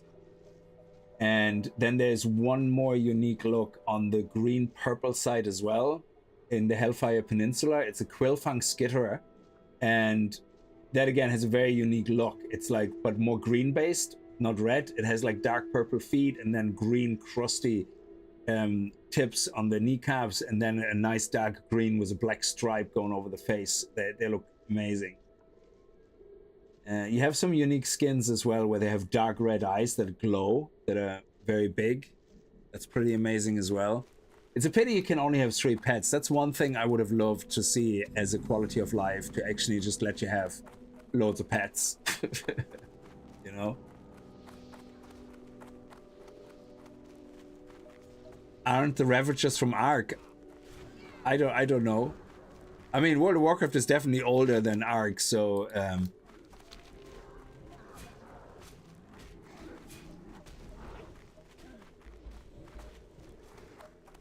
and I think the books are even older than that, because the whole World of Warcraft game is based on the books, and I think the books are even older than the game. So I think the game wasn't based on the books, was it? It's based on the books? I think the books were first, yeah.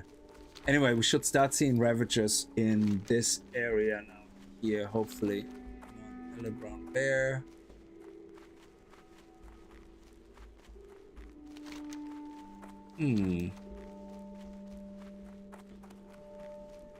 Oh, Enraged Ravager. There we go. It's level 17. Somebody just killed it. So I think people are killing them right now. There's obviously a quest related to those.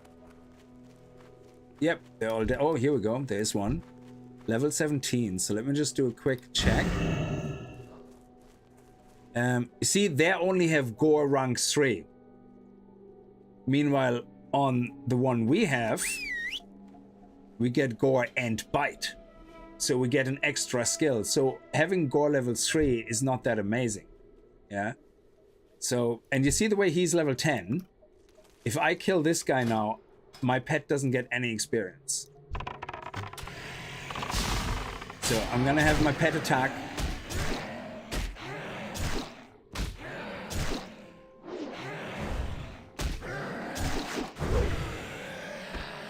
And he got 0 experience. It's still 0.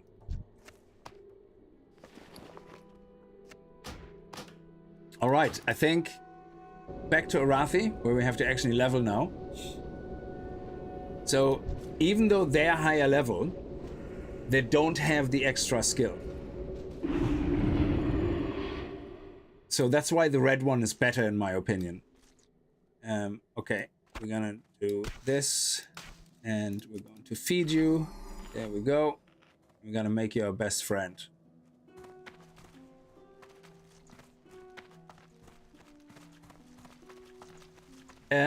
Yes, and I have to kill the mobs to give me experience, but they have to be my level.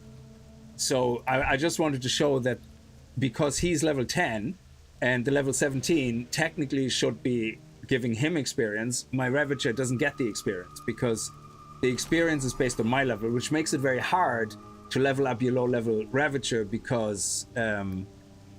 oh, I thought I set my Hearthstone to Arathi Highlands. Okay, I obviously didn't. Well, we fly across, it's fine.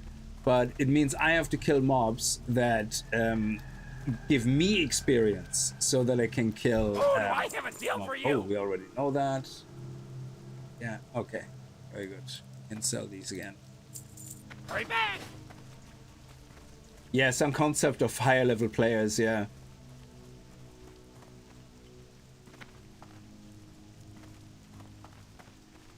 So let me see. So now we have 2 pets. We have our pork chop, which we're gonna use, you know, for serious progression until our Ravager caught up, you know. So, but right now, if I can use my Ravager, actually, I'm gonna use my Ravager here for a second and see how fast we can level him up. Because here we have level 31 turtles, which I can still get experience from, and I can, you know, actually, let me just teach you. Can you learn charge? Oh, that would be amazing. We're gonna get you growl. that's it. Yeah, you're too low level for the rest. Ravager is crazy though. Would 100% be using it. Do they have dash? Let me see. I think I learned dash. Oh no, I didn't. I thought, oh, they can learn dash. Ooh, that's good. So if we get an animal that has dash, and then, yeah, so we have to buy the last slot, actually, pet slot. Okay, you're level 26. There we go. So I'm going to...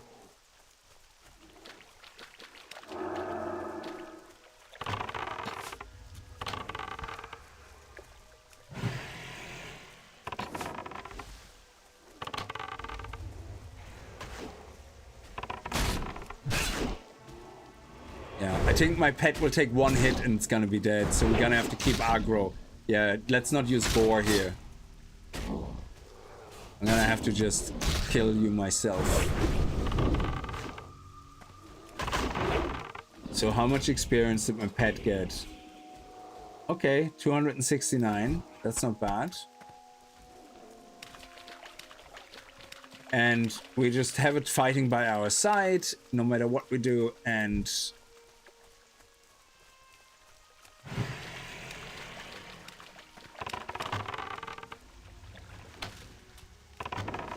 Now you just keep the aggro on me, my friend.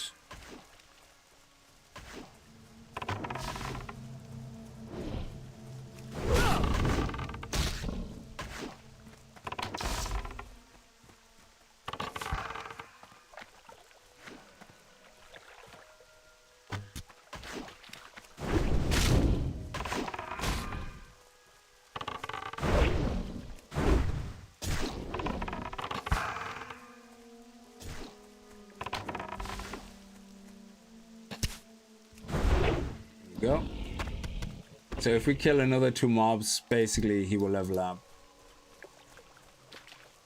Oh, I probably should be having my aspect on as well.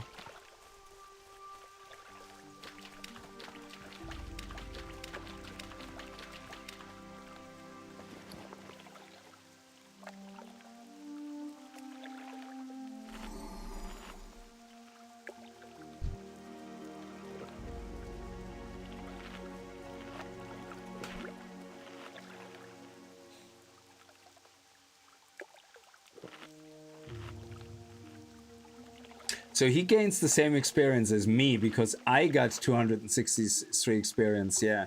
So it's kind of tricky to level up your pet the higher level you are because you have to basically solo the mobs. There's nothing you can do about it.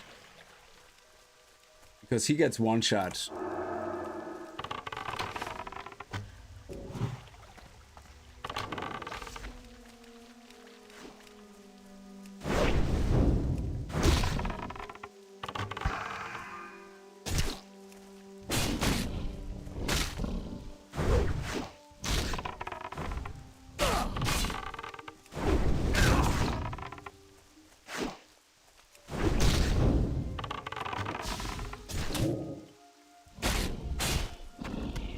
Go.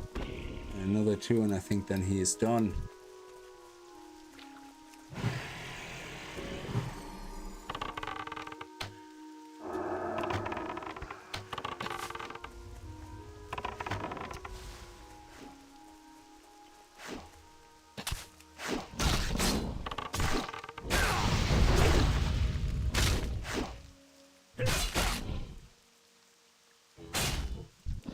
Yeah, one more. So I think he only levels up once though. Yeah, that's the problem.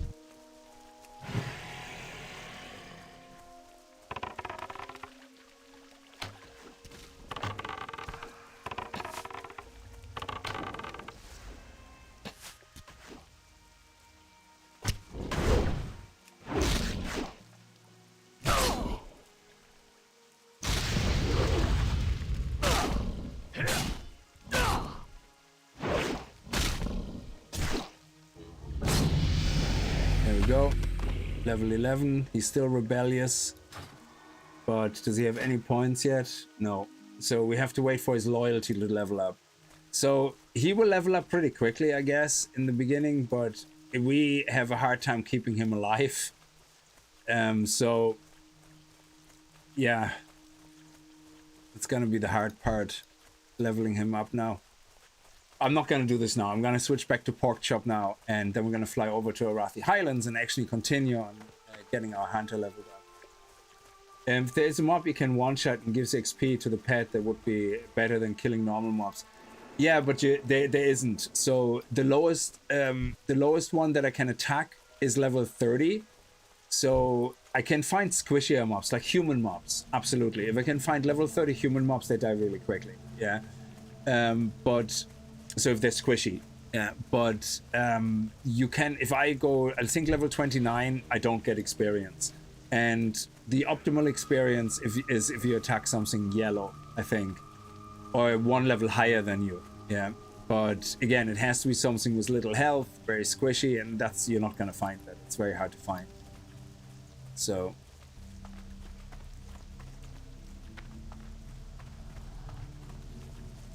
but our buddy here will be loyal, so I'm gonna do that between streams, and I'm just gonna swap them out. Actually, I'm gonna buy that staple now, and the reason I do that is so that I want to keep him, and the reason I bought this now is so that we can do this. I can go and tame something that has dash, learn dash from the pet by spending some time with it, and then if dash is something the Ravager can learn, I can then teach dash to my Ravager, and that means we then have something that's the equivalent of charge, I guess, and this. So anyway, this pet is a tank pet, the boar.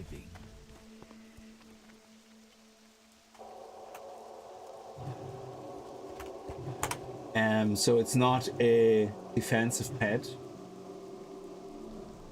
Let me just see if we can find it here.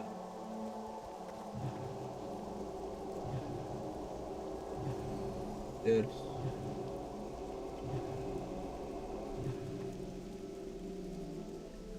doesn't show the list here. Yeah, I'm gonna have to find it again. So the boar basically has medium to high health, medium to high armor. DPS of the boar is actually quite low, so it's not an attack pet, and it can have well, that's a boar actually. It says it can have dash. That information is out of date. Sorry, I have to look at the TBC version for that, which doesn't exist, which is great.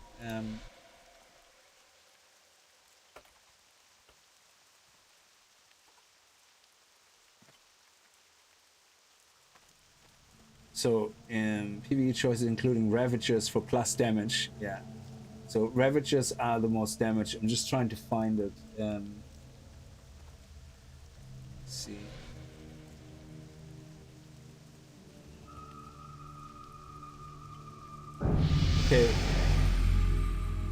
Okay.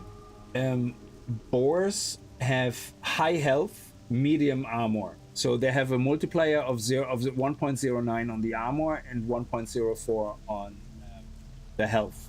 Their damage is low. They have a 0.9 multiplier on damage, which is lower than obviously 1. And if you look at the Ravager, where's the Ravager? Scorpion, Raptor. I know you can't see it. Ravager has 0.93 health multiplier, so it's lower health. It has medium armor as well.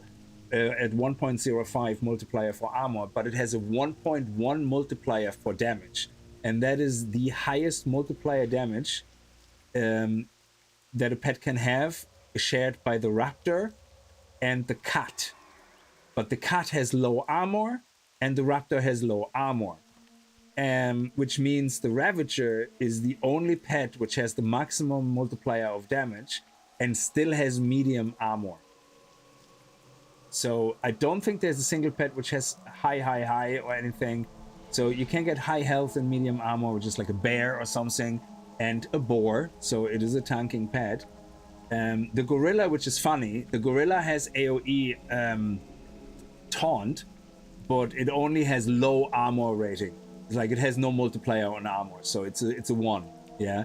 And it has slightly 1.02 damage multiplier and is 1.04 health multiplier. You would think a gorilla has literally the highest health multiplier and damage multiplier, but it doesn't. So, which is crazy. And but it has an AoE taunt, which is can be quite handy when you need it, you know. So anyway, it's interesting. So whoever said the boar is an attack pet, it's not really. It's actually a tanking pet because of its extra armor and health. Ravager is the best pet until you reach 30% critical strike rating. Then theoretically, focus dumping Wind Serpent is best. Yeah, I don't know much about the DPS pets after that. I usually just keep my Ravager. When I played TBC originally, I had Ravager and I had a turtle, and the fire turtle from the what was it? I like to say when the Timeless Isles came out. So I think it was after Cataclysm.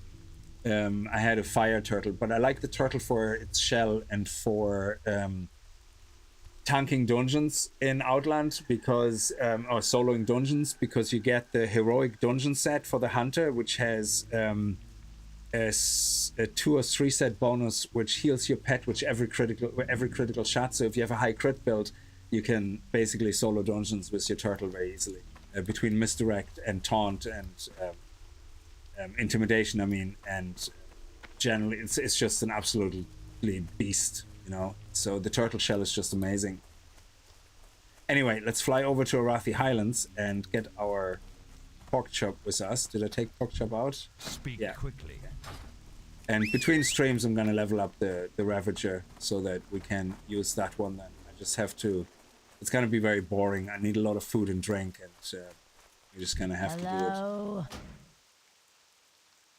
Dark Lady.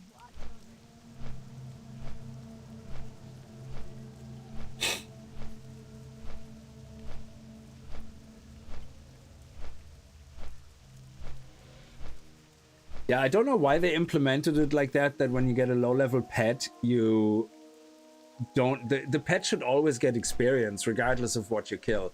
Like, the pet experience should be nearly...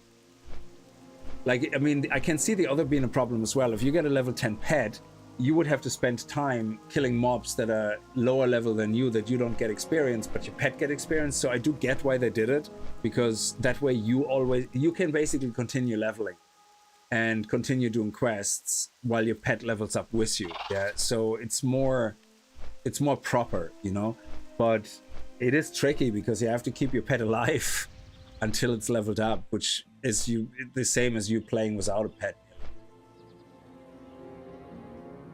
There's actually another trap, a frost trap, I think, which I don't know if I learned it. Survival. Yes, so you have the frost trap, which actually slows down creatures. So that could be quite fun to use. So it doesn't freeze them, because I use that, obviously. But I could use a frost trap instead. And that would slow enemies down as they walk over it by 60%, which means we could solo more mobs having the Ravager out, technically. I feel that trying to remember Doomsday, I know, yeah.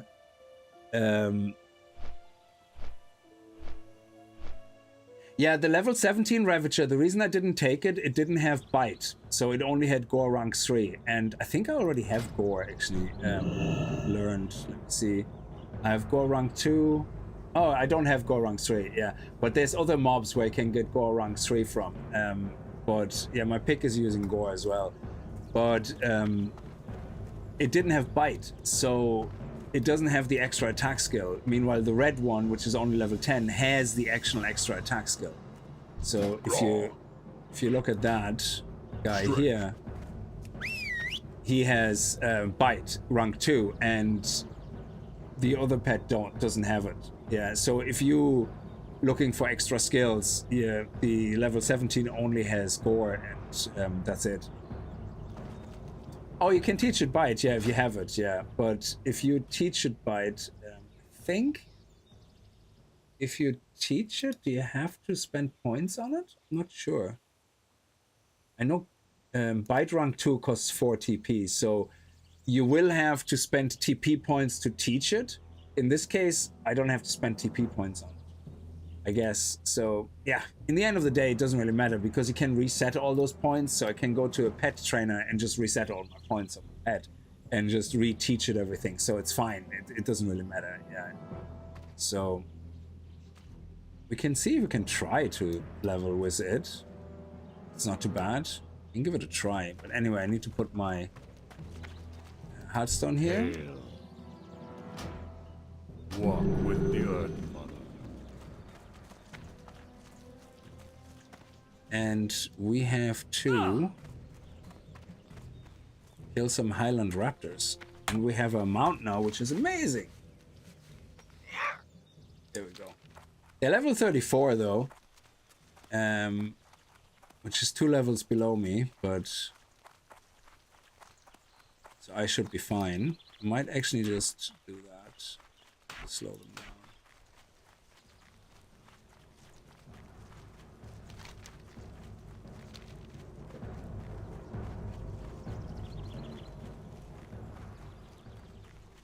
Oh, somebody else is killing them as well. Oh, they're only level 30 and 31. That's actually pretty good. Oh yeah, we might as well kill everything.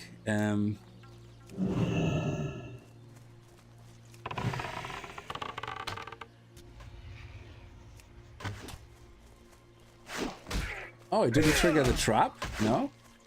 There we go.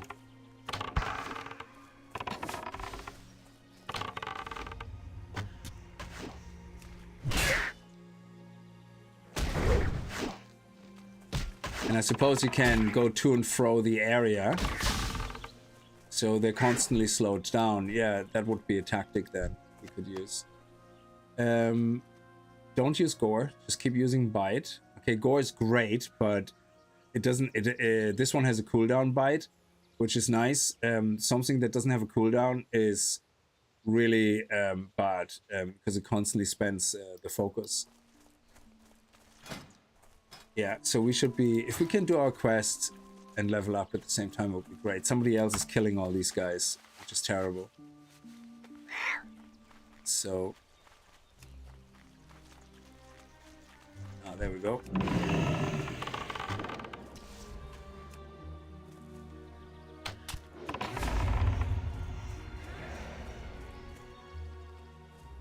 Hang on, can we do that?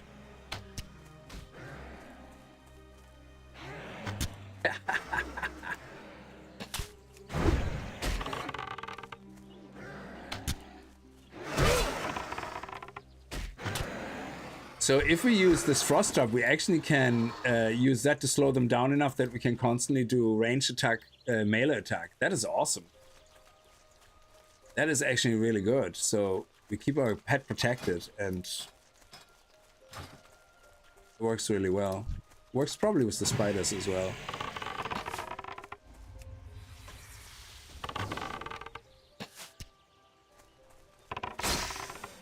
So melee, and then range, melee, range.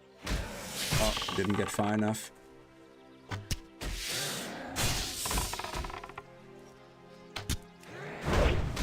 There you go, look at that, nice. Ooh, they're worth something on the auction house, I like it. Oh, these ones we just sell to the trader. This one is just rubbish, don't care. Rubbish. Yeah, I'm gonna have to stop picking everything up. Only these webs are actually worth picking up. And that was from... Oh, is that white spider meat? Oh, it's tangy clown meat. Yeah, we don't need that. White spider meat would have been awesome. That just goes to the vendor. Okay.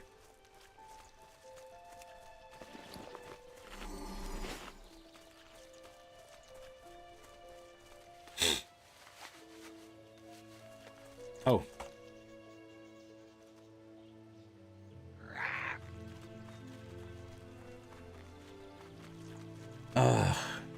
Come on, other people, stop stealing my mobs that I need for my quest. There we go.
Oh, we have to wait for drops as well? That's crazy.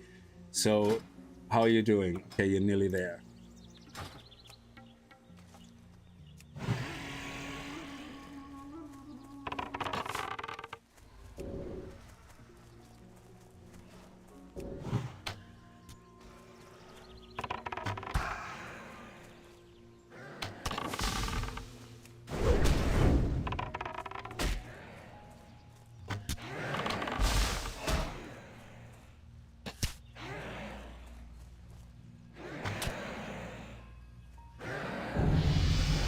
Go, nice.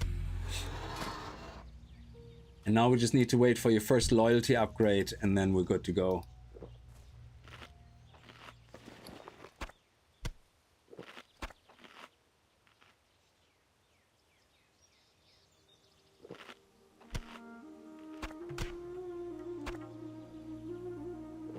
Huh, interesting.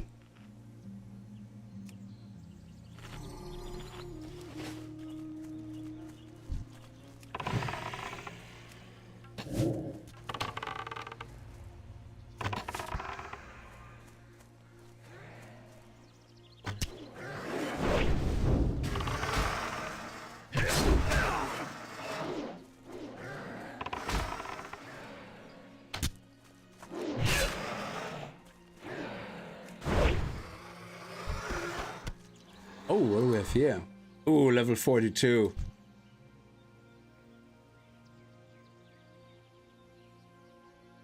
Yeah, would be nice, but not gonna happen right now. This is TBC pre-patch, yes. So I don't think Outland is active yet. I'm not sure. So I'm trying to get this hunter to level 60 and ready for the 3rd of February, which is Monday. I don't think I'm gonna be level 60 on Monday. It's not gonna happen. Let's see if he can tank a little bit if I heal him. If I give Intimidate. Nope. And we put Growl on. Is he able to tank it all? No. He's so low level. Yeah, we're gonna steal. Look at this. We steal aggro straight away. Oh my god, it is so terrible.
Oh, there's 2.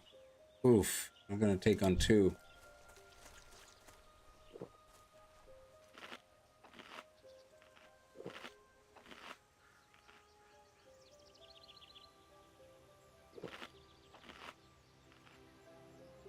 Yeah, I like that he's not attacking. They're just eyeballing each other. And he's like, nope, I see you have a big boy hunter with you.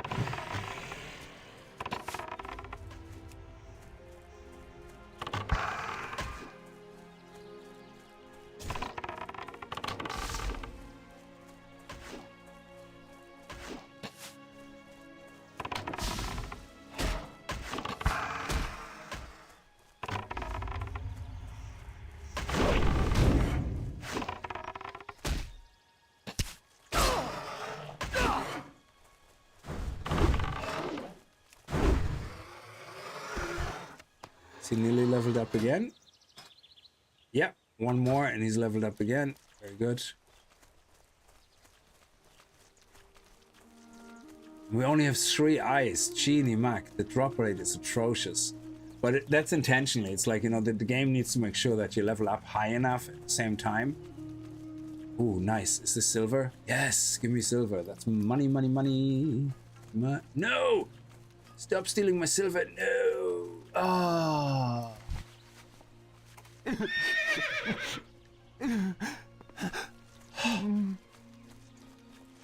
I was looking forward to that silver. I don't need you, so... Okay, so let's see.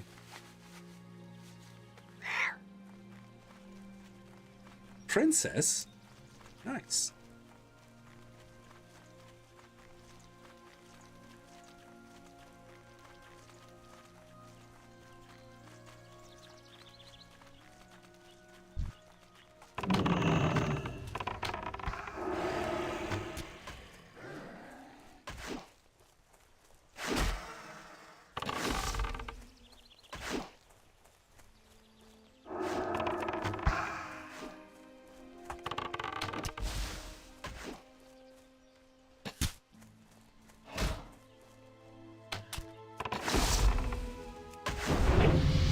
Nice, there we go. Beautiful. And we got an eye.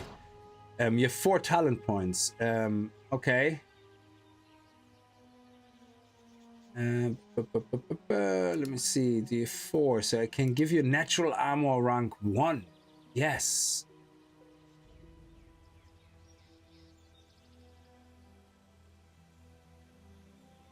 What level is he now? Level 13. What level do you need to be for the next growl? 20. Ooh, okay.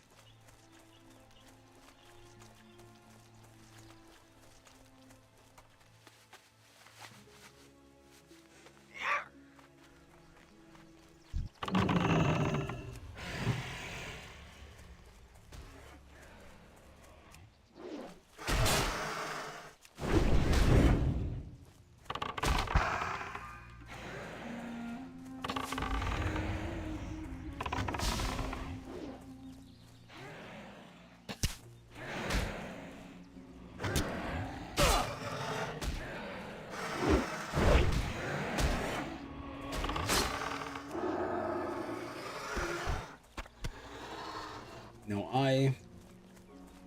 It's supposed to drop the ice, yeah. It's a low drop rate though.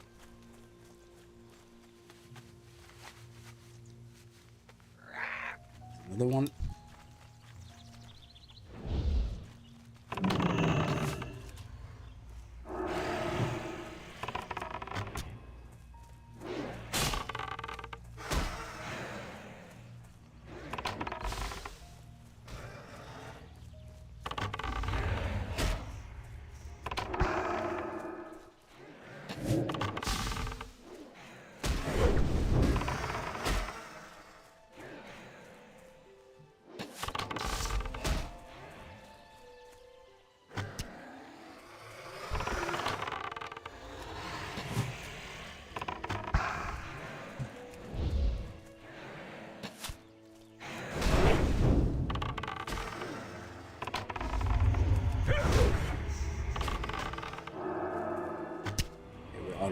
Mana.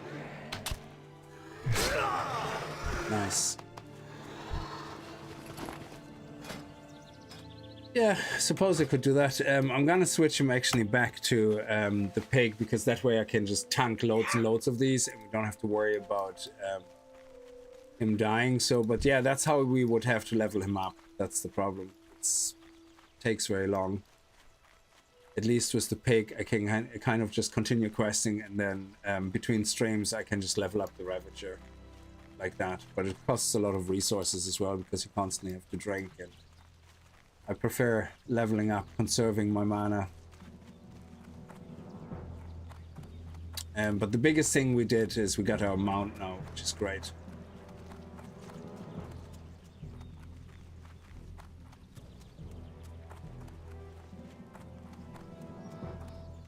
Roll hall. Go forth. Is there? Yeah, there's a Strength butcher. and honor. Draw. Meat.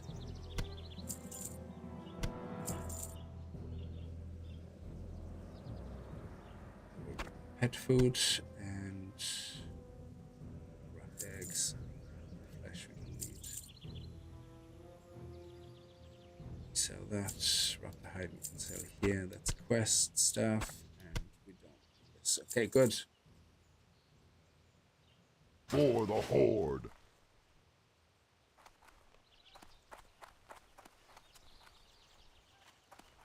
Actually, moonberry juice. I think one, if there's a general goods vendor. I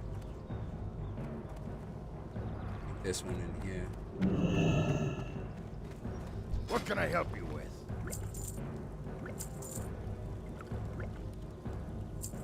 Nope. Oh yeah, and arrows. Level 40 we get the next arrows, so now I can drink that and actually get some mana back.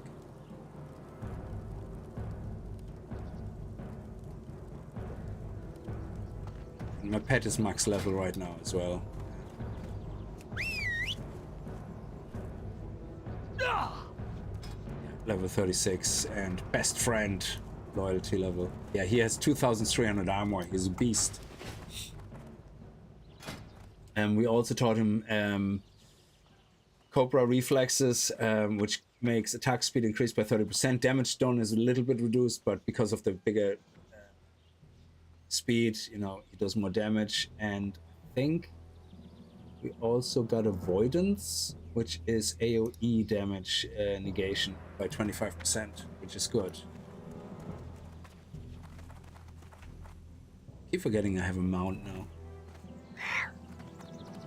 Now we basically can just pull all the raptors we see with this guy. We just have to worry about threat, but in general, not a big deal.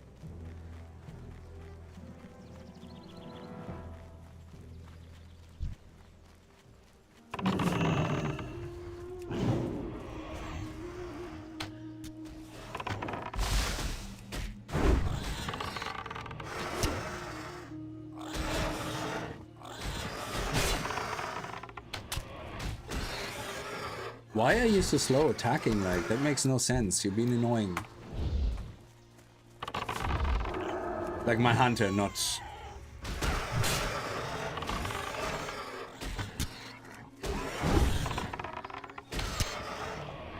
There we go, that's better.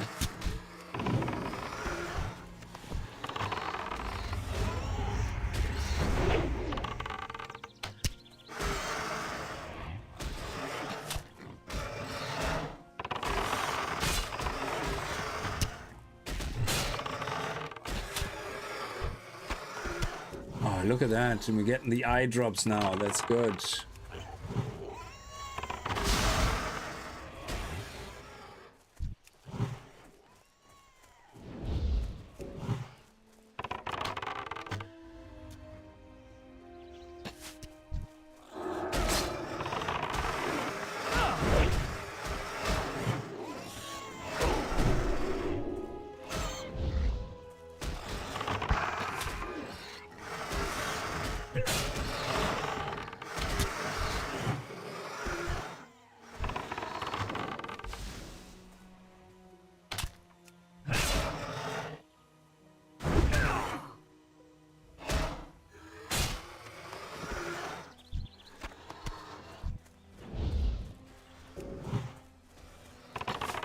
See how much faster that is when you have a proper pet that can tank.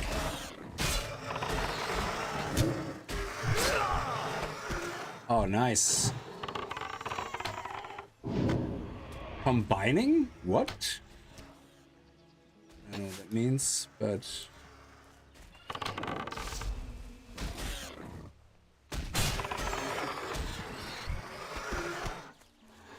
We need to get these guys now.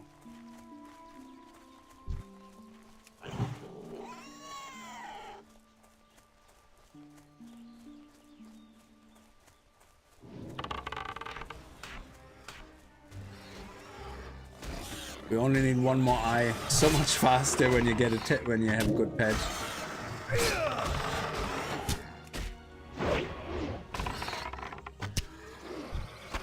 There we go, done. Now bloodstone amulets.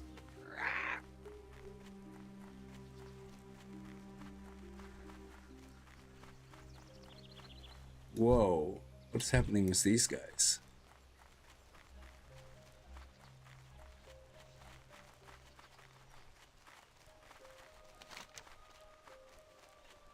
Oh, they're all the way over there? Okay. Don't worry about it.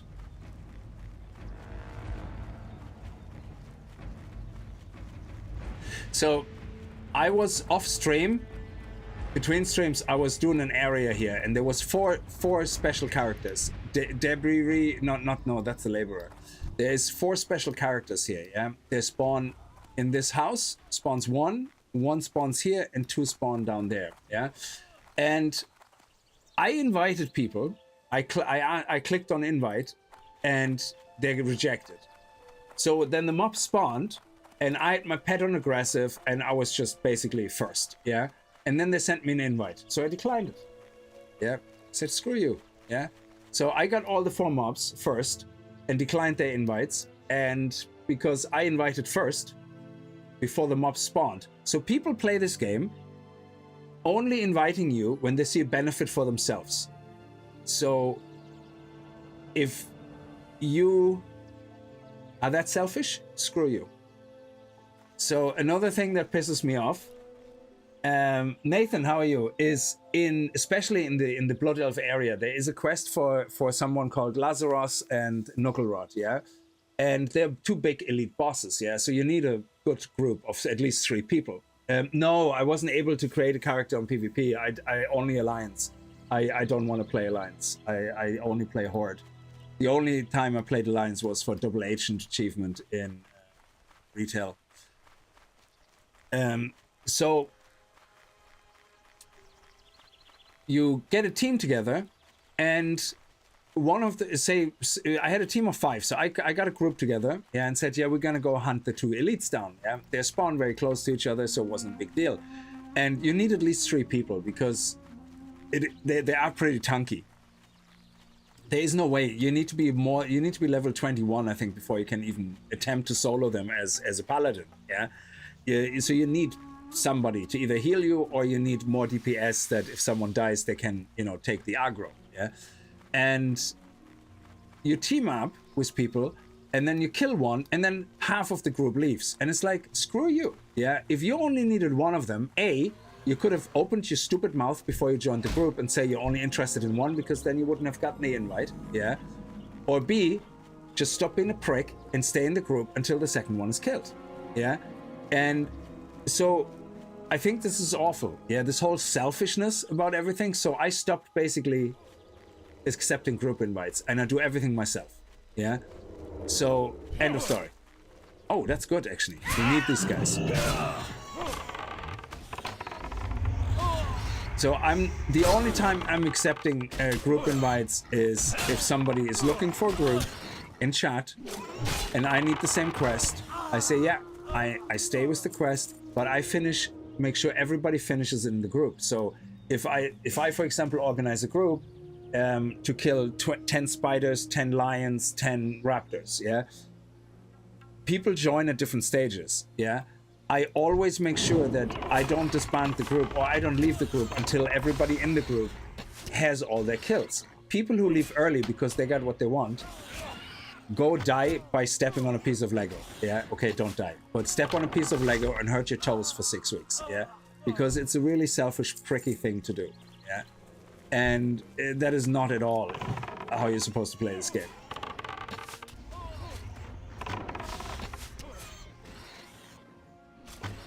Yeah, exactly. There you go. This is exactly it, Nathan. Yeah. So you don't get invited into a group because they don't like your class, they don't like your level, But then they bitch about it when you tag them up first. Yeah. What choice do you have? Yeah. And I do that as well. If I see a big group and I'm not getting an invite, yeah, I'm doing the same. I wait until the mob spawns, especially if there's a big group. I hit them first, and then all the others hit them, and they get the aggro. So I just watch them kill my mobs for me. Thank you very much. There you go.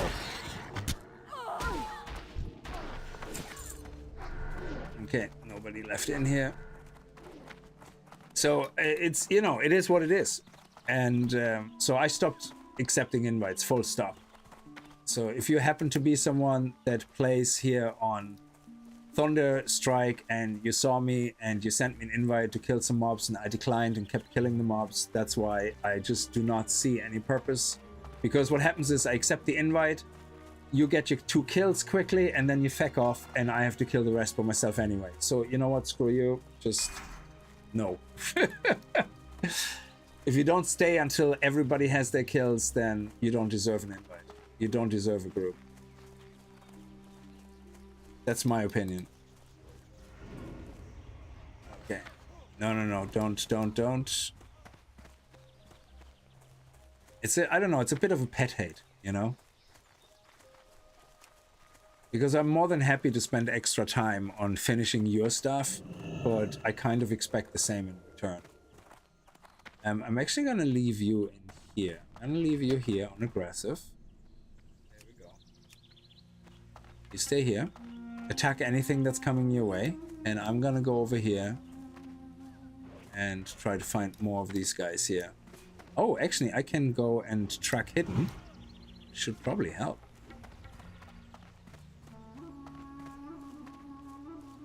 There we go.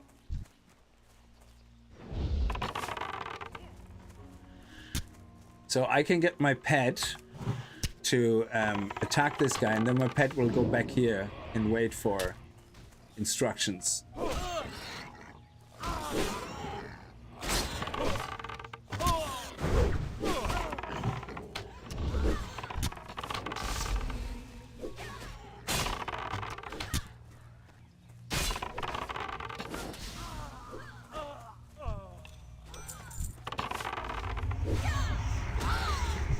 And you will find, okay, he's an alliance, he can't invite me, yeah? But you will also find that a lot of times you do these quests where you kill mobs and people just don't invite you. But as soon as you start killing mobs faster than them, they invite you.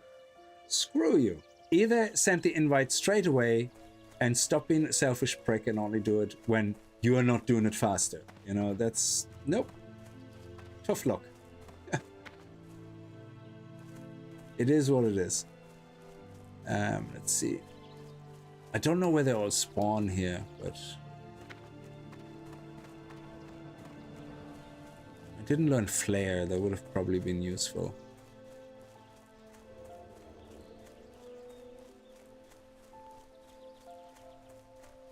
My pet is set to aggressive, so if anybody spawns over there, my pet will target.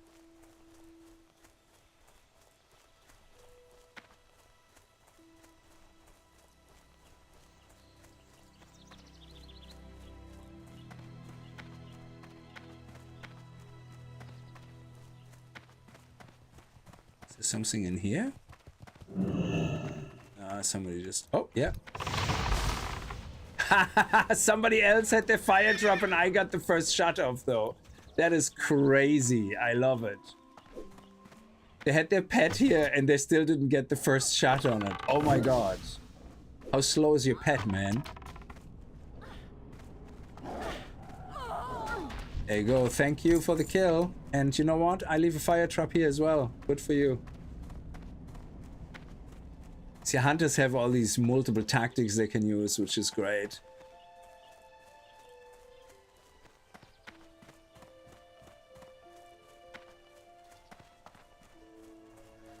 Hey, H2O, how are you? Come in here. Yeah, no, the aggro range should be enough. It should be okay if somebody spawns in there. Let's see.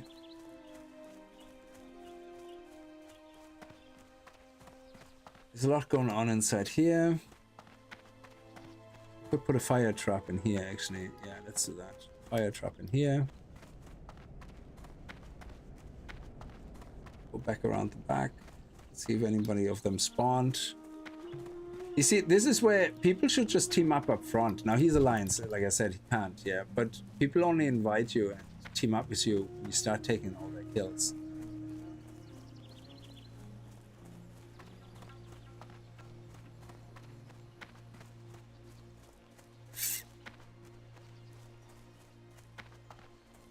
Yeah, Yeah, there's no... They take forever to respawn. That's crazy. There's one here. Now, I need 6 more amulets. Genie Mac. Oh, my pet despawned. Crap, I went too far away.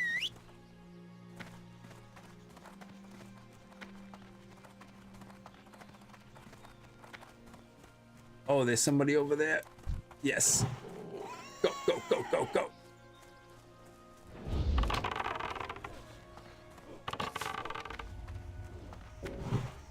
You take care of him. You keep him entertained.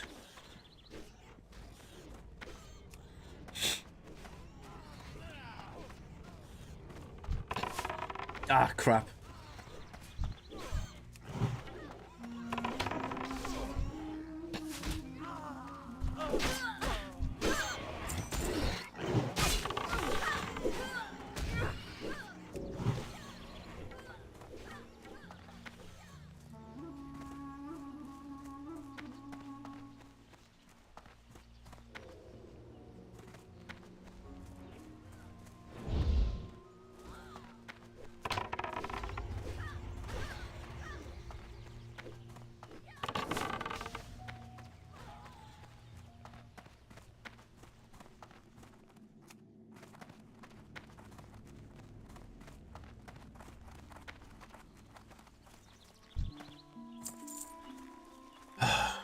I like when it's just kill.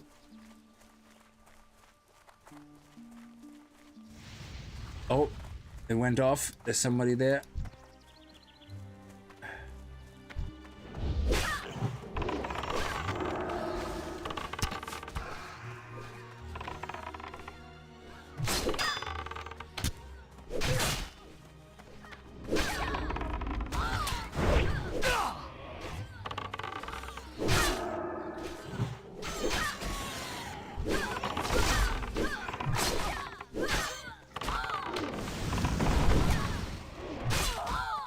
Nice.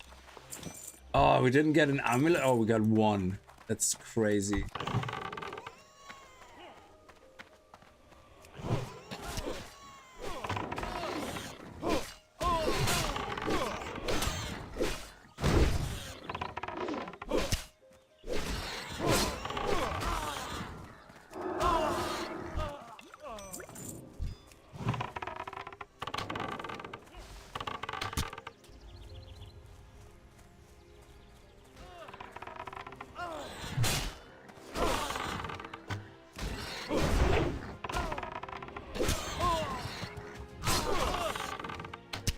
Come on, 1 more amulet. Yes, 3 more. I saw him. I saw him. He's hiding there, unless he was just dead. Dead. Someone right here. Saw him when he spawned. There we go.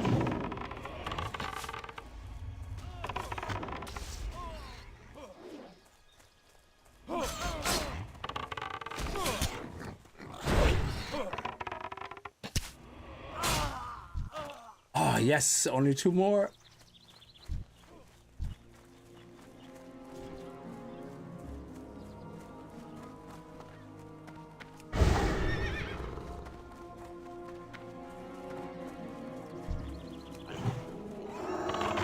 Yes, got him first.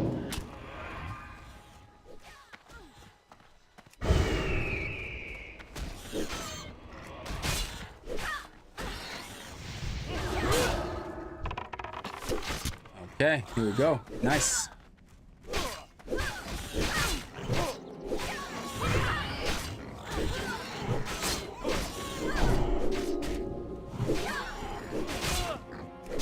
There we go. Beautiful.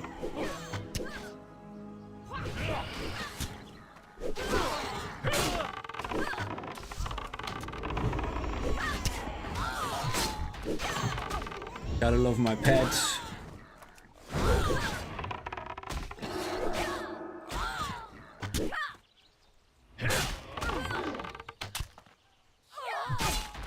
Come on, has to be. Yes. Lovely.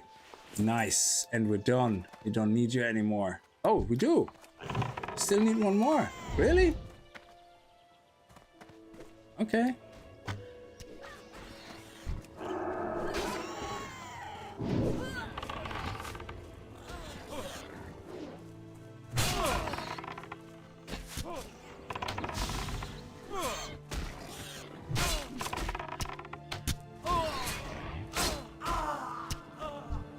There we go. Nice.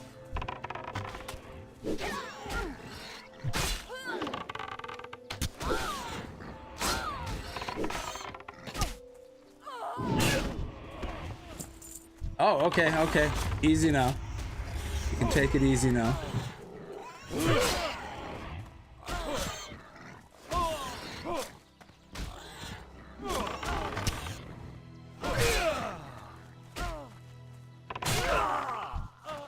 Excellent.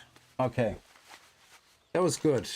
Started off very slow, but it worked out well. Oh, you want us to go all the way back. Oh. Okay. Okay, we have to get the second part of raising spirits, I guess. Okay.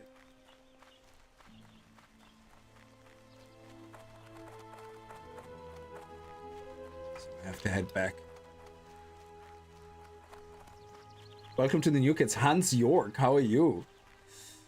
Sorry, I was so focused on what I was doing, trying to get all the not kills, the first hits in on everything. Yeah, leveling is so slow now.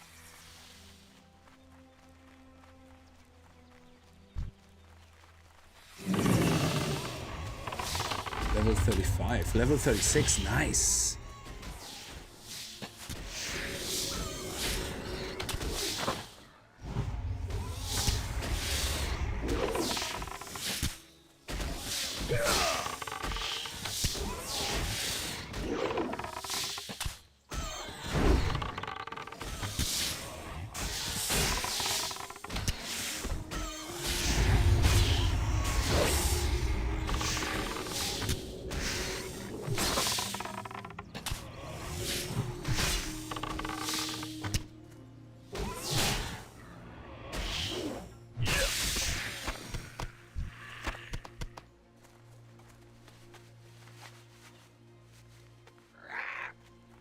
I'm so glad we got that mount. Oh, this is good because this gives experience quite a lot.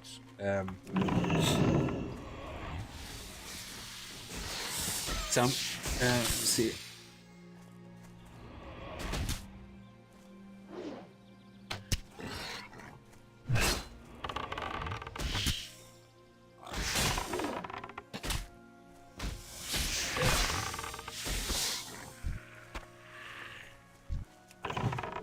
It's yellow. It's giving XP.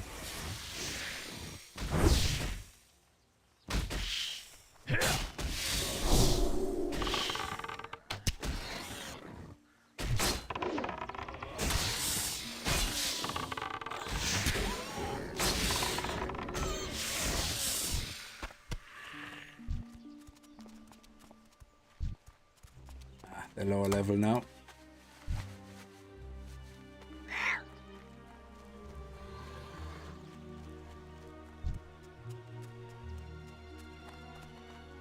Do you have dash?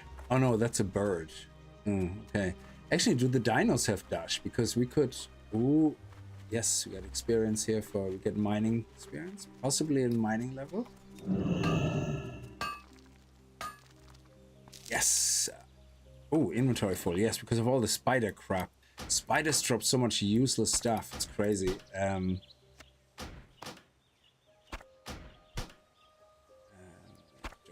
that.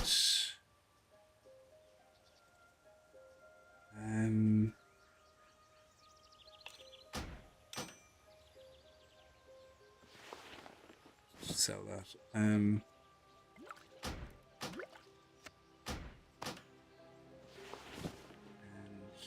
there we go.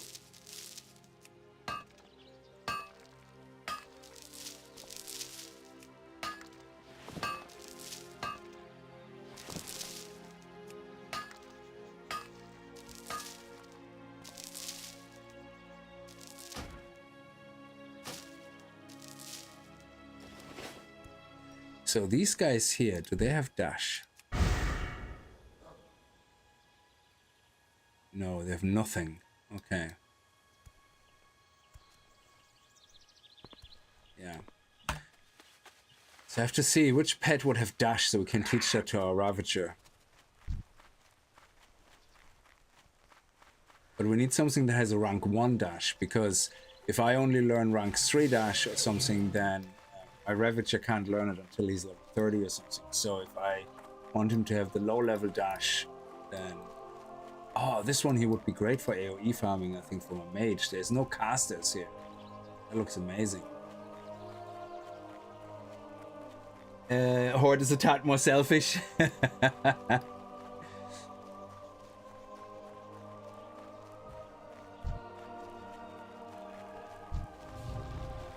Why are you killing this guy? Is he for a quest?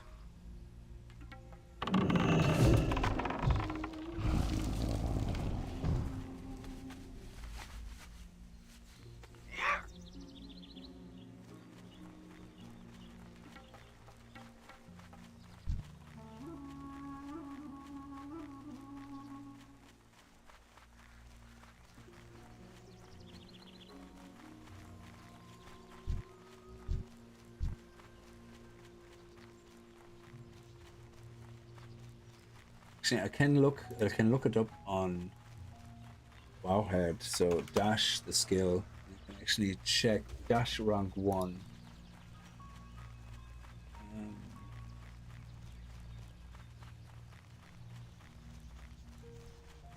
Ooh, dash rank 1, pet level 30. That is awesome. Stranglethorn Veil. Stranglethorn Tiger has dash. Ooh.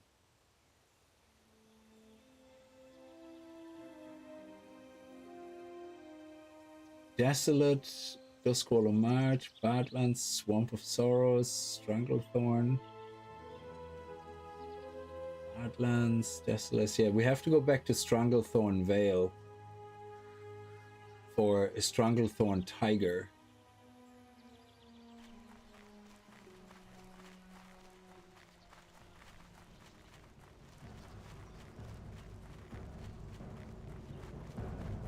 And then that can teach us dash rank 1, but you have to be level 30, so our Ravager couldn't learn it until level 30 anyway. So there's no point trying to... Okay, so we handed all the quests in 15 times except Raising Spirits, so... Foul Magic, we're not doing the next one? Okay, not yet I guess. Well, it's a level 40 quest, so yeah, it would be useless to pick up right now, would it?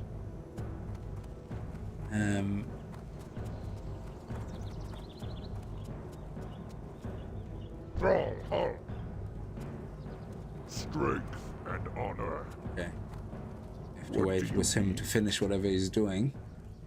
Loktar.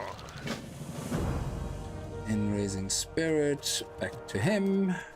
Okay.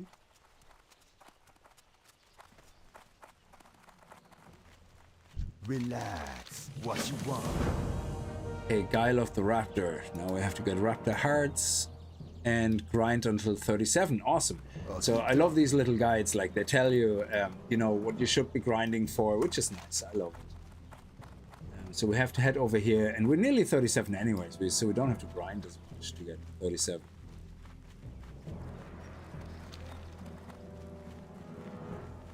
Oh, we might actually want to get rid of some inventory. I didn't even think about that. And we also want to disenchant that. 3 souls, nice. To sell all this, and we can disenchant that. Nice, perfect. Because this one, good money, good gold.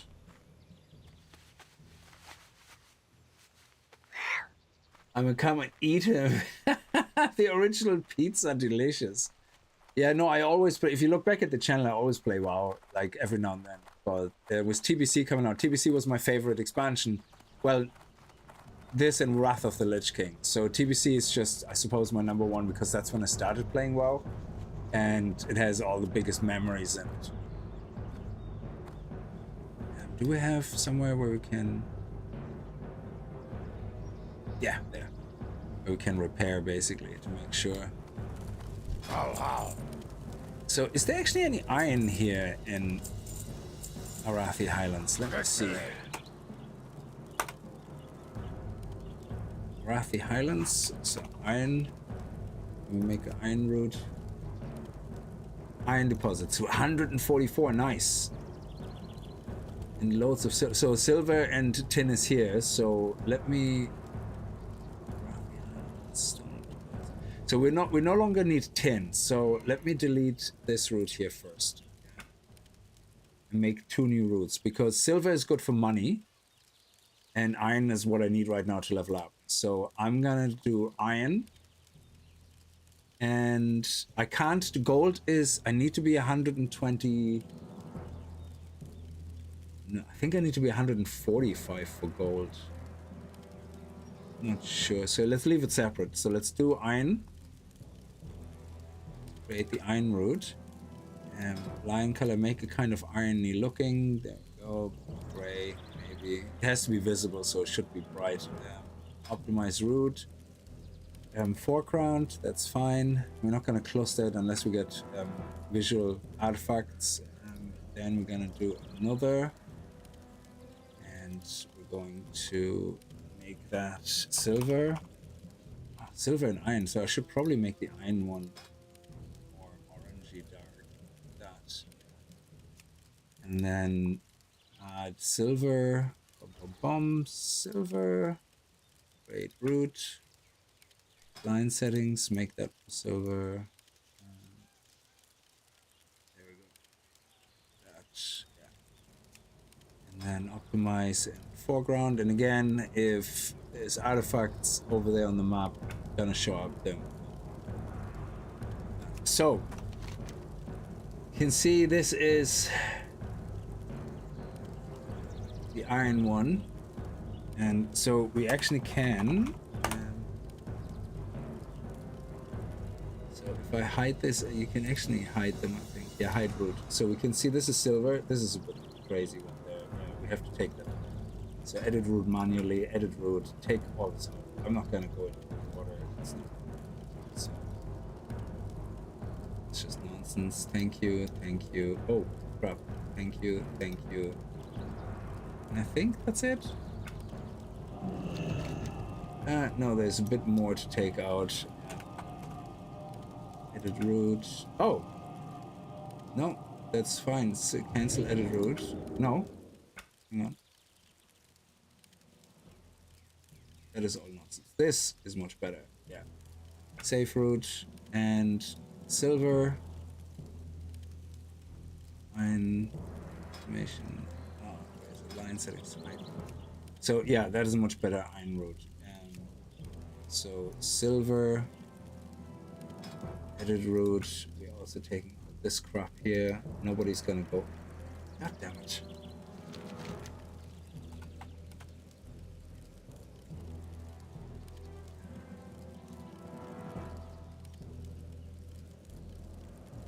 That is a weird way of doing it, I suppose. You should probably do. Okay, save route. Can I recalculate?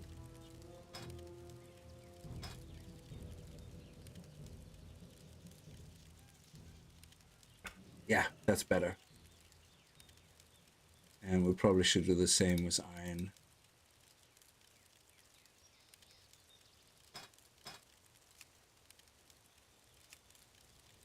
After we moved all the other stuff out. Excellent. Okay, good.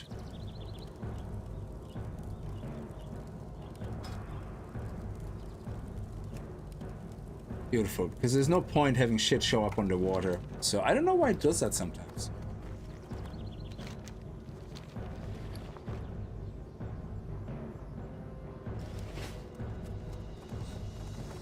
Ah, nice, but yeah, I'm OG from Beta 04. Holy shit, you're that far back. So you played Classic when it came out.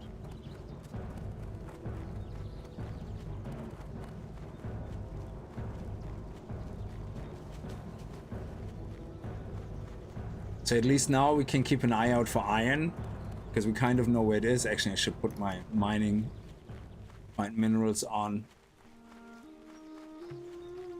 That's crazy. Yeah, I started classic, yeah, and I suppose what always put me off, even in TBC, is the way dungeons work in the dungeon finder. Yeah, because I try really hard, you know, to organize a group for a dungeon and get a dungeon, and it works sometimes, yeah, but other times you sit there forever trying to find somebody, and especially as higher the dungeons are, because if you go into here now, dungeons group, let's see, you see there's no healers, yeah, there's no healers, and you're just waiting around forever to find a healer. So obviously, rather than doing nothing, you're gonna continue questing, and then you kind of go, okay, can you summon me? But every other person also is doing the same, so nobody wants to be the one to summon. So you end up having a group like between streams, like I tried a few more dungeons, yeah, and I ended up in this scenario where I listed myself as a DPS, or I tried to create a group while I was trying to quest, yeah, and it's like I can't focus fully on questing because I have to organize the group. So I organize the group and I go, fine, let's do it, yeah? There is no healer. So I'm sitting here refreshing. Is there a healer? As soon as the healer shows up, everybody invites the healer. Healers get fucking pick of the litter, you know, whatever, and they're gonna go and get gone, yeah? By the time I find a healer, I'm not in the mood anymore. It's like been half an hour later. I'm like, no, I couldn't be arsed, yeah? So I basically skip all the dungeons. I have done only the dungeons up to SFK, and that's it. I just could not be arsed doing any dungeons because the hassle of finding a group is just absolutely insane. I just could not be arsed. So I would totally play this game if it wasn't a monthly sub. Yeah, that's funny, Rick. For me, it's the opposite. When I see an MMORPG come out and I see free to play, I'm like, no, not interested. I'm not playing it. Yeah, because I know it's gonna be absolutely littered with shop things, with problems the developers put into the game just so they can sell you solutions on the money shop. Yeah, and they go, we have to pay for the server somehow. Yeah, yeah, then make a subscription. Yeah, or do what Guild Wars 2 does and make every 3 months or so an expansion, charge for it, and stay free to. Well, it's pay to play, but then you know. The expansions you pay and the items then in the shops that Guild Wars 2 has don't have to be items that actually alter the game because they make money from everything else, yeah? So it's... As soon as I see free to play, I'm not interested. It's because I know they're gonna fuck it up. It's as simple as that. Guild Wars 2 is the exception. Path of Exile, yeah, they're doing a good job as well. Yeah, it's 10, that's why it was removed. They're doing a good job as well, but in general, the majority of MMORPGs that come out that are free to play are either gacha or there's some other shite that are just not giving you the same experience. It's terrible. But I agree with you. It's very hard, especially if it's early access. You kind of go, I'm not paying a subscription for this. This is early access, you know, go away. But I think the last one that came out that kind of is semi-successful is Project Gorgon or something, but that is a hardcore MMO. Yeah, it's like it's pay to. I think you pay only once, or it's free to play. I'm not sure. I think you pay once, and then you play. But it's an exploration-based MMORPG, which means there's actually barely any quests in it to get you through a main story. Everything is like you explore, you find things, you have no clue what they're for, you get there's no information. It's like everything you have to do, you have to figure out, and a lot of people like that. I'm not a fan of it, so for me that was definitely a miss. But do we not mine all of it? Oh, okay, I should finish mining that. But yeah, if you're into that type of stuff, Project Gorgon seems to be very popular. It got highly positive ratings, and people love it. It's like it's one of those games that if it's your type of game, you will love it. If it's not your type of game, you will hate it. But there is no middle ground, you know. It's pretty much because of the type of game it is. You either love or hate it. But yeah, that seems to be the last one that was pretty successful. F2P are bad too. Too many bots and hacks. Yeah, that's another thing. And what always drives me mad about the free-to-play ones is the auction house in World of Warcraft is... Final Fantasy XIV actually, I have to say, is good as well. Auction house. but they already have that kind of, even though Final Fantasy is a pay to play, yeah, and you have to pay a monthly subscription, they actually have limits on how much. The way the auction house works in Final Fantasy is you can't list things yourself. You need an NPC that you purchase to list items for you on the auction house, yeah, which is okay. I don't mind that. That's kind of like just, you know, immersive, whatever, yeah. But it can only list up to 20 things on the auction house, not 20 items, but 20 sales on the auction house at any one time. So if I do a big session and I have 50 items in my inventory, 50 stacks of things I want to sell, different items, I can't, yeah. I have to buy a second NPC. And I can do that. So I get 2 NPCs for free, and I can then in total list up to 40 items on the auction house. The pure idea of having limited items on the auction house is bollocks, yeah?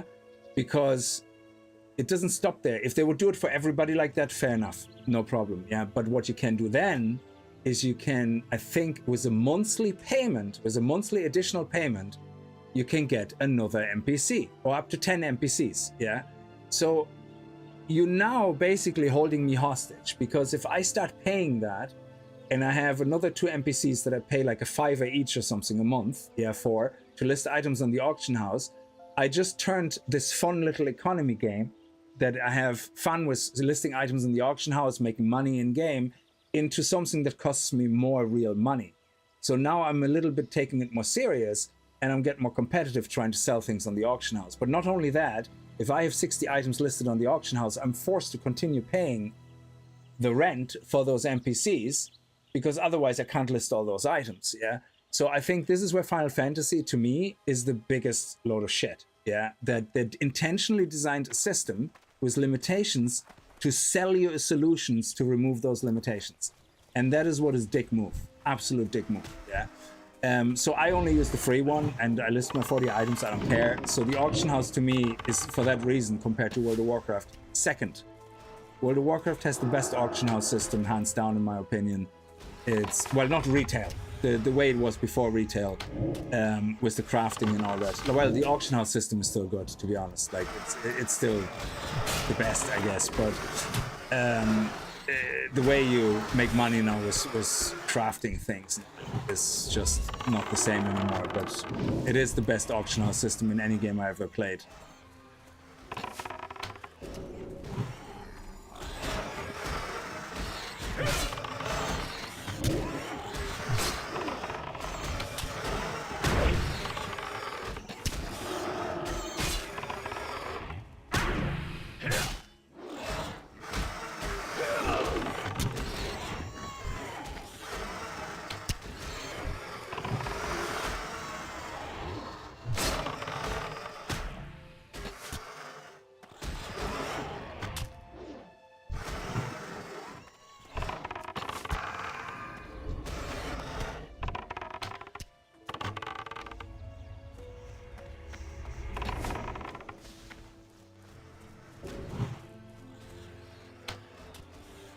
My first time seeing you live. How are you doing, man? Rizer? I hope you're doing well.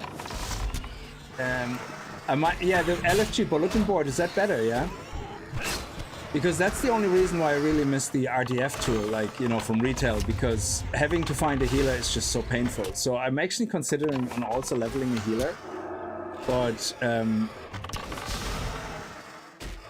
with dual specking, I probably will have 2 paladins. I will have a Retadin merged with a Tankadin, and I will have a Retadin merged with a Holadin, whatever. So the dual spec was added here in TBC Anniversary, so you couldn't dual spec before TBC.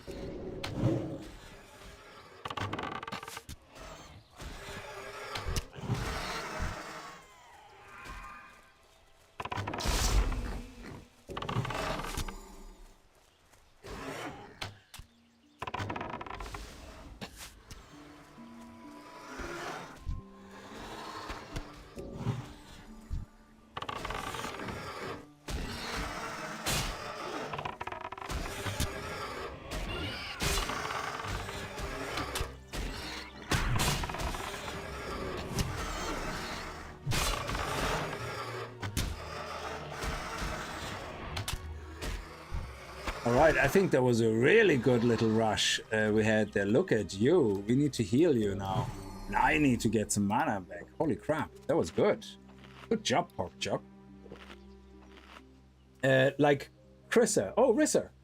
Chris-er. Okay, Risser. Yeah. Thank you. Go to Badlands, any dungeons? Badlands? I think so. Yeah. If you go, you see.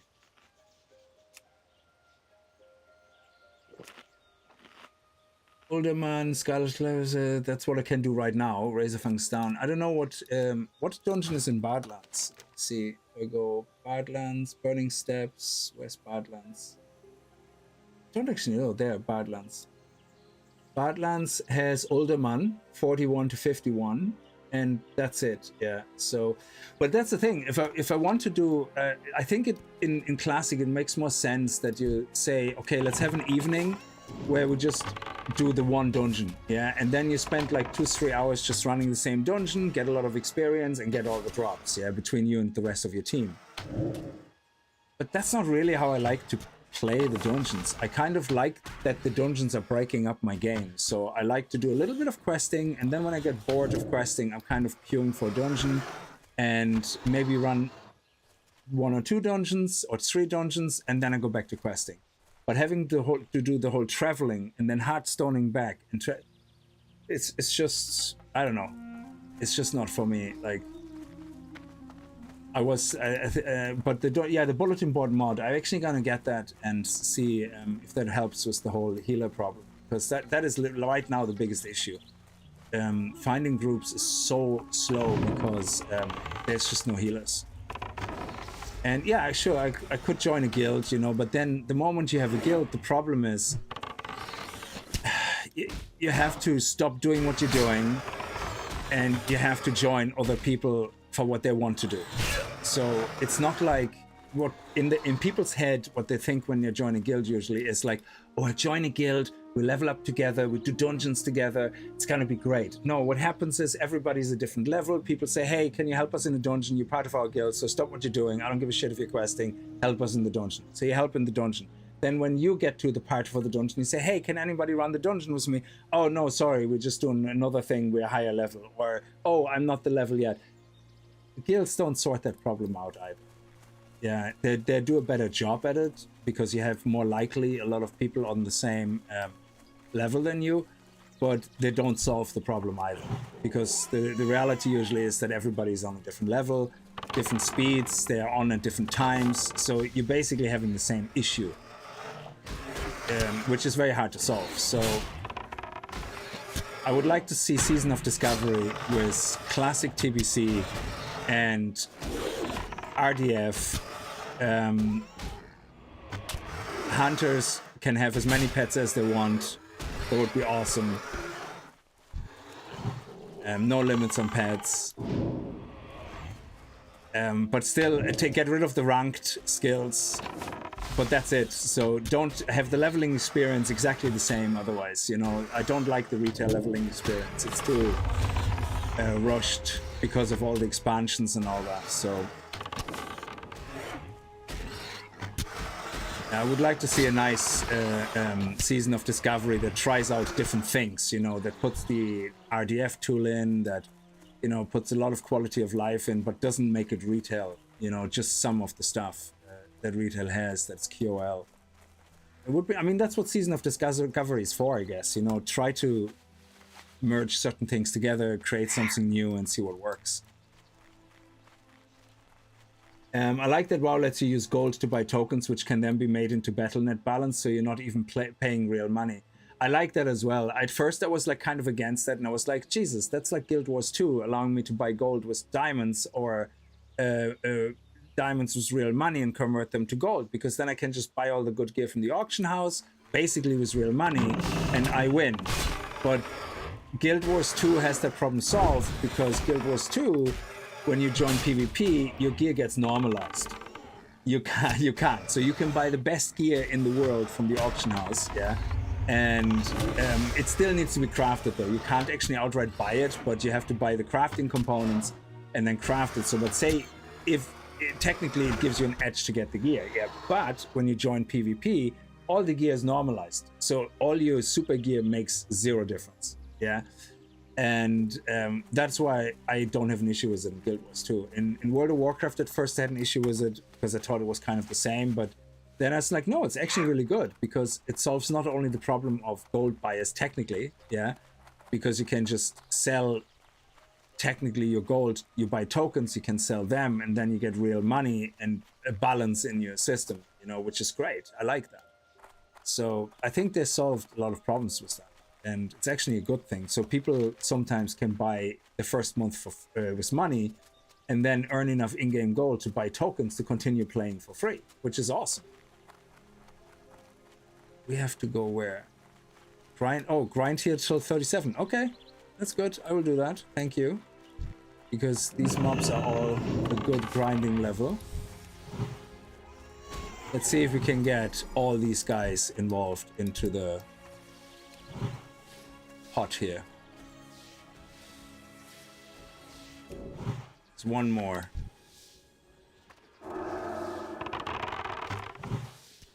Okay, how are you holding up, Piggy?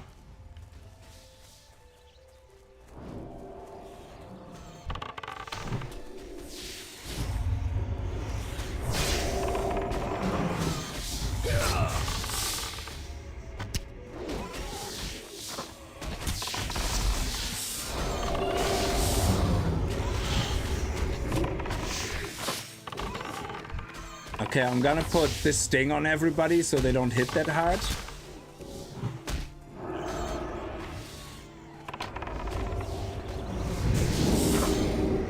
Ooh, okay, pet nearly dead. That was a bad idea.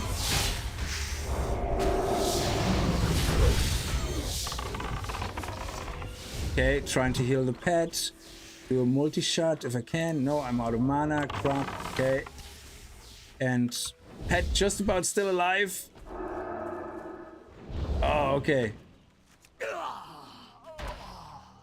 So did we get 2 down? Yeah, we got 2 down. So I could have probably tanked 3. Yeah, okay.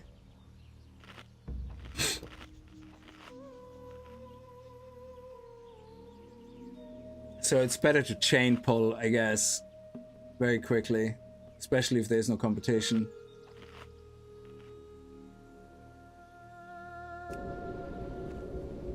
Pork chop is mad at me.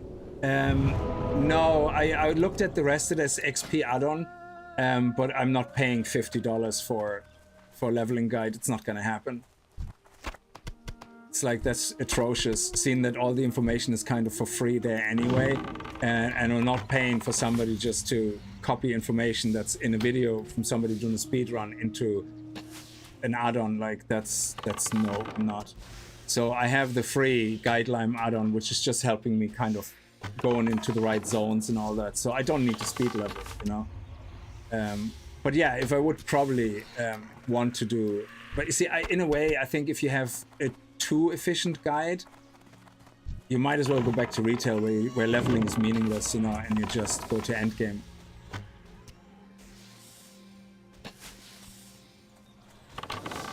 So this is just a nice little quest helper, that because I find it sometimes confusing like that. For example, there's a lot of quests here which are level 40 quests, and the same with Hillsprat, yeah. They have a lot of quests which are level 20, 25, and then they're level 40, level 37. So I really only need an add-on that tells me, okay, stop leveling here now, go to this other zone, because otherwise you're not going to be high level enough. And that's it. I don't need to have a complete efficient speed guide, yeah. But I just think it's atrociously expensive, the rested XP.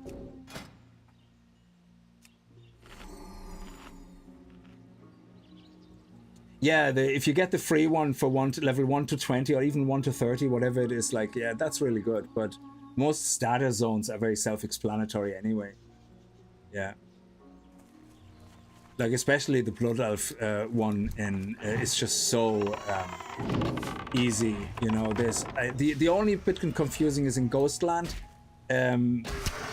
with the Zebra guys, or the whatever they're called, the trolls. Basically, there's multiple camps, and it can get a bit confusing when to do them. But Otherwise, you know, you just have to go back multiple times, you know, instead of doing all the quests in one go, you go back. That's it. It's not the end of the world.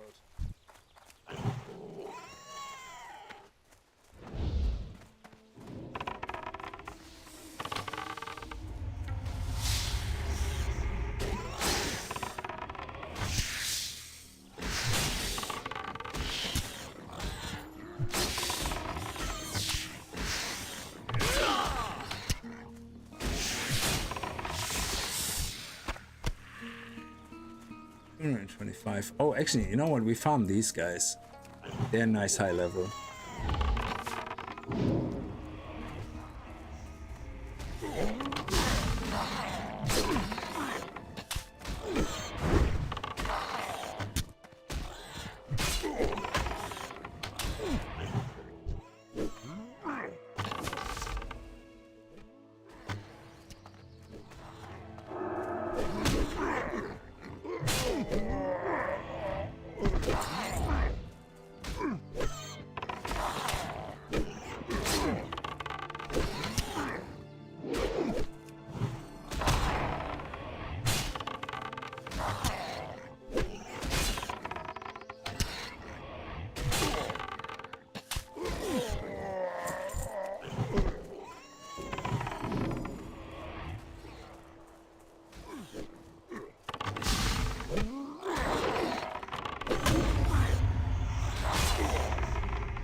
Yeah, look at that. We're doing good progress. And I'm conserving my mana enough, I guess.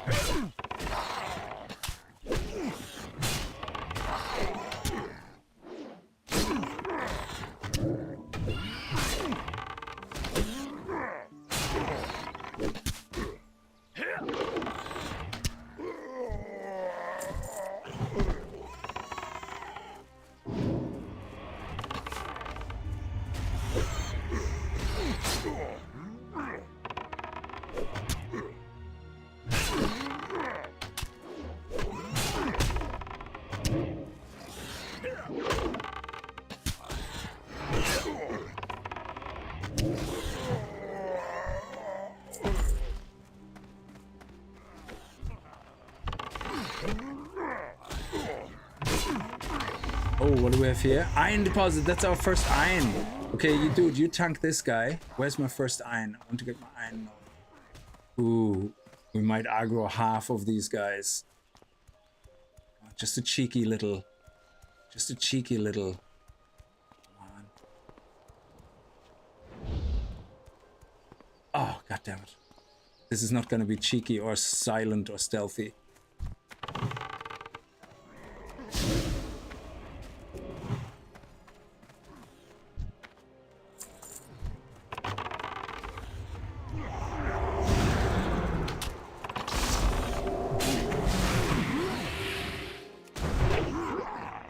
Okay.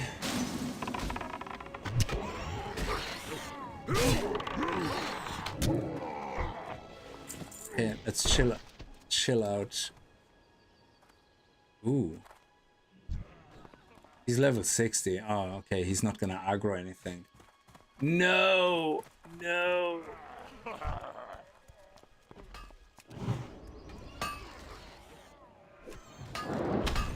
Oh, bastard! No, let me get my first iron! Oh no! I hate you! Oh, I love it. I love this so much that not everybody gets the mining nodes, that you kind of have to compete for it. That is so much better than in retail. Everybody gets a participation medal. Yeah, it's like, no, what are we? 12? Stop having participation medals, just, you know. Reward the person that's faster, better. Or comes out at night. So there's no competition.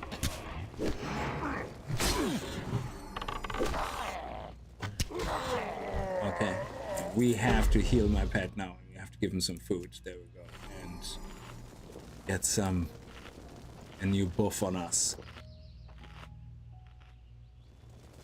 Worst hunter I've ever seen. Yeah, I'm so terrible, yeah.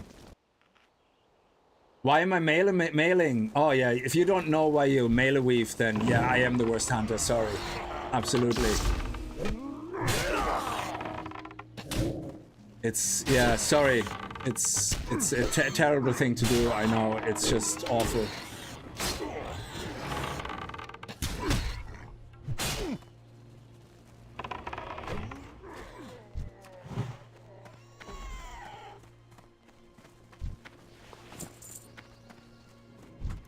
Yeah, you should never mail a weave if you're a real hunter. Absolutely not.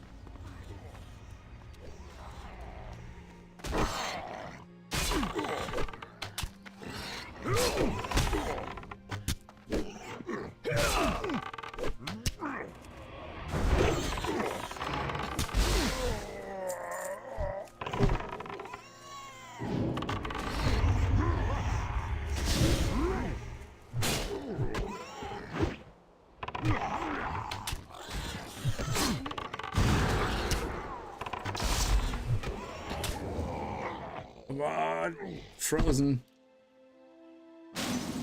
I'm not just the worst hunter, I'm the most awful, disgusting, despicable hunter that you will ever see. I steal your kills, I steal your nodes, I'm just awful, full stop.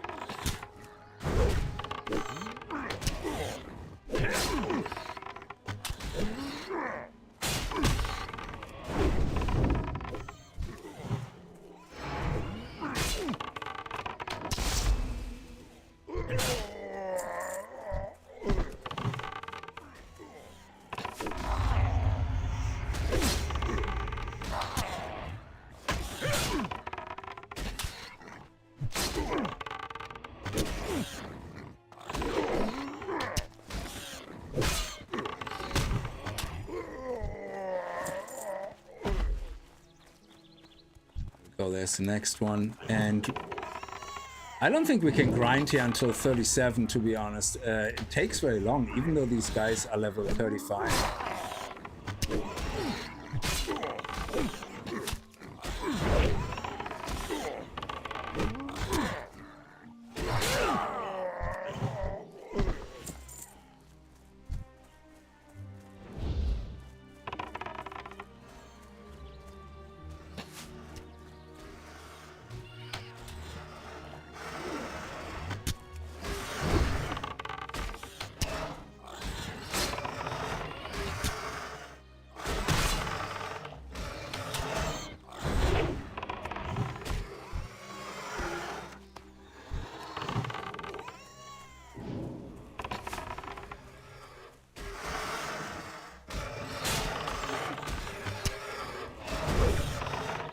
So you also know that Raptor Strike is probably the strongest attack.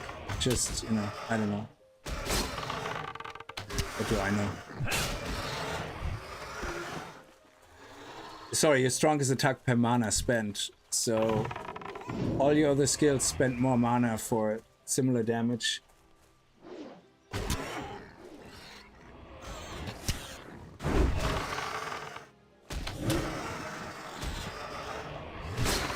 Just getting the distance right is the hard part.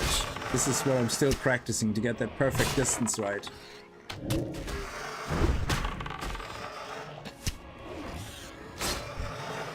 So basically you have no cooldown between your auto attacks. Imagine that.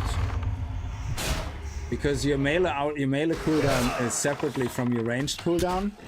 So you actually can, if you do it right, not like me, that's weird. I'm standing exactly in the distance where he does neither attack. It's like the dead zone, except they removed the dead zone.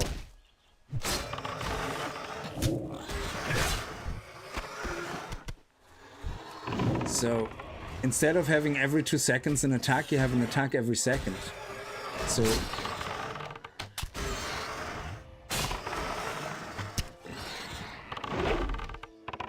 oh, I forgot to heal my pet. I'm a terrible person. I didn't look at my pet's health.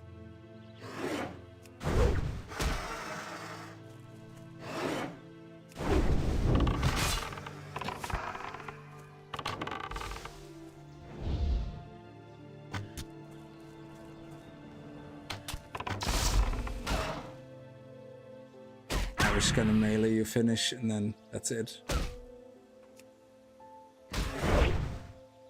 I should have paid attention to my pet self.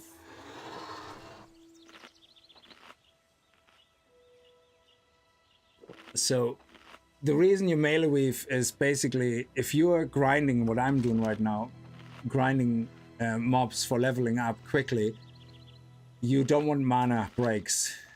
So the only time you want to spend your mana is to heal your pet or to do Raptor Strike or a rank 2 Serpent Sting maybe, you know, to add some extra if you have some spare mana. But in general, you want to make sure you constantly have mana without having to take a mana break. And that is basically the idea. So, yeah, if you so I don't speed level, yeah, but if you watch anybody speed leveling, that's how they do it. Because it kills the mobs faster over time. So if you have 20 mobs to kill, if you do your shots only, or if you do only auto shot, you're gonna lose out anyway. So don't worry about that. If you only do auto shot, you're gonna be too slow. But if you do all your shots, even if they're low rank, you're gonna end up taking a mana break after X amount of mobs. If you melee weave, you're first of all faster than auto shot. Yeah, it's because your Raptor Strike is doing a massive amount of damage per mana. And you move much faster through the mobs, but you also have always mana and you don't need mana breaks. So you're basically, by the time you finish with the 20 mobs, the guy who's using all his skills and shots, he has to have had 2 or 3 mana breaks in between. So approximate, I'm making up the numbers, but it's something like that. So over time, unless you let your pet die, you're faster. So I do a rank 1 Serpent Sting here just to do a little bit of damage, and then you try to find the sweet spot where he switches the type of attack so that you can do an attack every second. Because if you do just auto shot, you see how slow that is? That's very slow. If you just do melee attack, you have the same. It's very slow. So why would I want to have only an attack every 2 seconds if I literally can have an attack every second and conserve mana at the same time? Now, there's not enough mobs around now to justify it, of course, you know, but if they all were alive, you basically go mob, mob, mob, mob, mob, and you have them all dead with mana left over, much better than anybody who's just using auto shot. So there's nothing efficient about just using auto shot.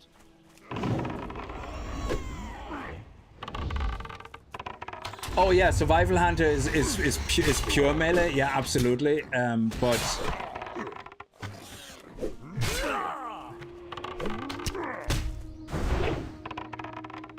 so to do this actually even better than what I'm doing it is to use Raptor Strike every time it's off cooldown, and I keep forgetting that as well. So, like I said, I'm not good at this game. I'm just trying to survive in a world of orcs. If you want, you can also put a sneaky little low-ranking arcane shot in every now and then. You know, so this was terrible timing, obviously, but the idea is you go forward, Raptor Strike, go back, arcane shot, then you have a normal melee, then you have a normal range, then Raptor Strike, normal range with arcane shot, so you get 2 shots in every time you go out. That's even better. But even a low-ranking arcane shot is 25 mana, so you might find yourself in the situation where you run out of mana. But and ranged guys are always a pain in the booty, because especially these guys.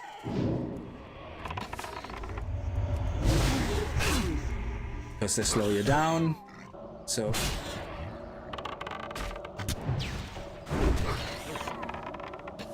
especially if you wait with your arcane shot until after your auto shot, you get 2 shots off for the price of 1, and yeah, it's much faster. So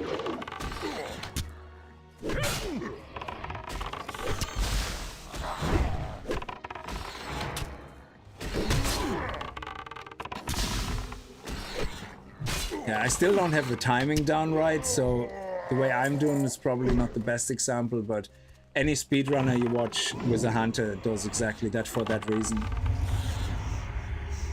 So if we go out, arcane shot, there was 2 shots, forgot my timing. So there we go. Raptor Strike out. 2 shots. And then Arcane. Okay. Oh.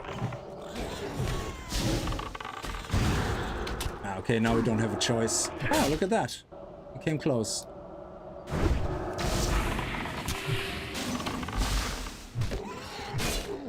So we'll do usually a Raptor Strike, go back, auto, Arcane. So you can basically get an, if you do it perfectly, you have auto shot, Arcane shot.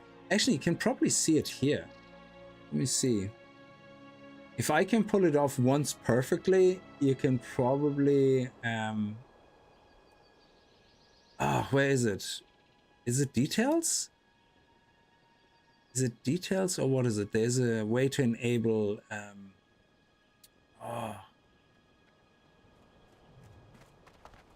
Let me see. I think it was details. Oh, this one, action tracker. So if you enable the action tracker, yeah. Let's see. Oh, why can't I move it? Okay, it will be in the middle of the screen for now. Yeah, so let's go with this. So I do a nice serpent sting. So I go here. Ah, come on, get the distance right now. There we go. Auto shot, arcane shot, mailer, auto shot, raptor strike, auto shot, arcane shot, mailer, auto shot, and dead. So you can see here the started off Hunter's Mark, Serpent Sting, like it was a low-ranking Serpent Sting, then Raptor Strike, Arcane Shot, Raptor Strike, Arcane Shot. It doesn't show the auto shots, which is very annoying, but if you look here, you can pretty much see the most damage we did was auto shot, our pork chop mailer, our pet, our mailer, and we only got a few Raptor Strikes off at the same time and Arcane Shot, but you can see how Arcane Shot and Raptor Strike obviously do less damage than auto shot. But if you take this and say, okay, then just do auto shot, if you just do auto shot, that kill takes you twice as long nearly.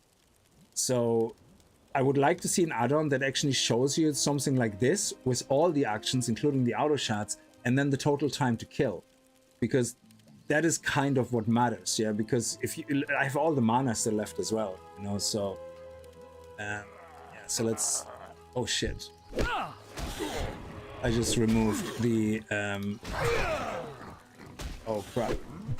Where is...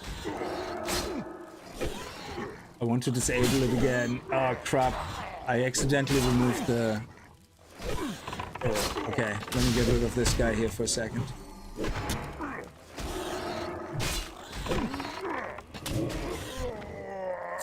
How do I get rid of this now? Oh, crap. I accidentally removed the... Open menu, quick menu, right click, quick menu. I thought it was like the quick menu. Ah.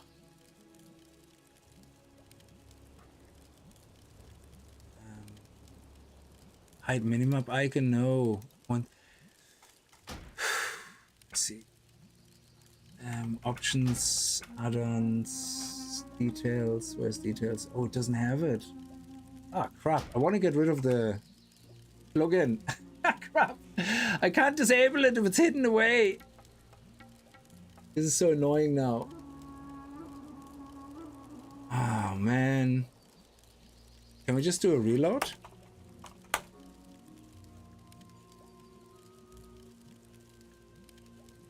A swing timer, yeah, something like that. That would be probably amazing. Yeah, I'm gonna have to look into an add-on like this. So even though while I'm, oh, it's still there, it's still there. Oh, god damn it. I have to disable details, I guess. And then it will. It's details. I think it's this one. Yeah. It's the streamer plugin. If I disable it, it will be gone. Yay! Okay. Yeah, I have to get a swing timer or something. So basically, ooh, nice, solid chest.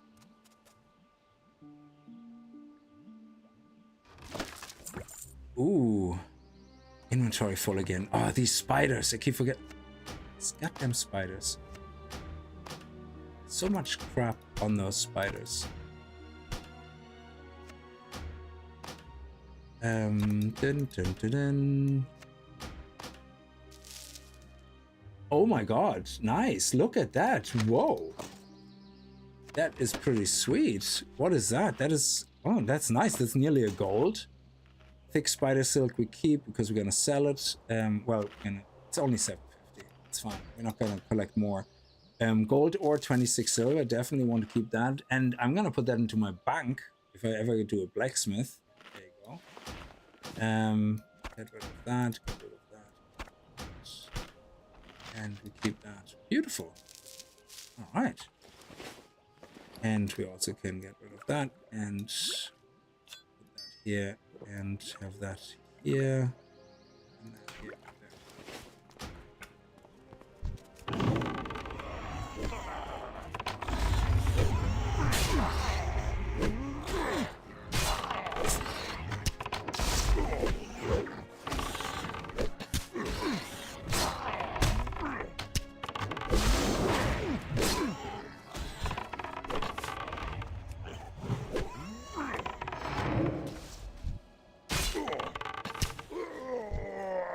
And if you can time it perfectly right from the distance, yeah, there is a sweet spot where you only have to move a tiny pixel nearly to get between melee and range. And if you can pull that off, the speed of your attacks is just insane. Yeah, because you literally do ranged, melee, ranged, melee, ranged, melee. It's that speed. That's how fast it is if you can time it exactly. Because you're stepping right between the cooldowns of your auto shot and your auto melee. And being able to do that is just absolutely insane. So there's a sweet spot where if you, like here, that's melee, and right here is range. So if you can, you move while the shot happens and you move while the melee happens, yeah? I moved too early. And I miss also. But if you can do the movement while you do it, you see it's so fluent, you do constantly an attack. There is no downtime at all whatsoever. It's just crazy. And you of course end up still with mana in your pocket, you know? Well, now we're slowed down anyway.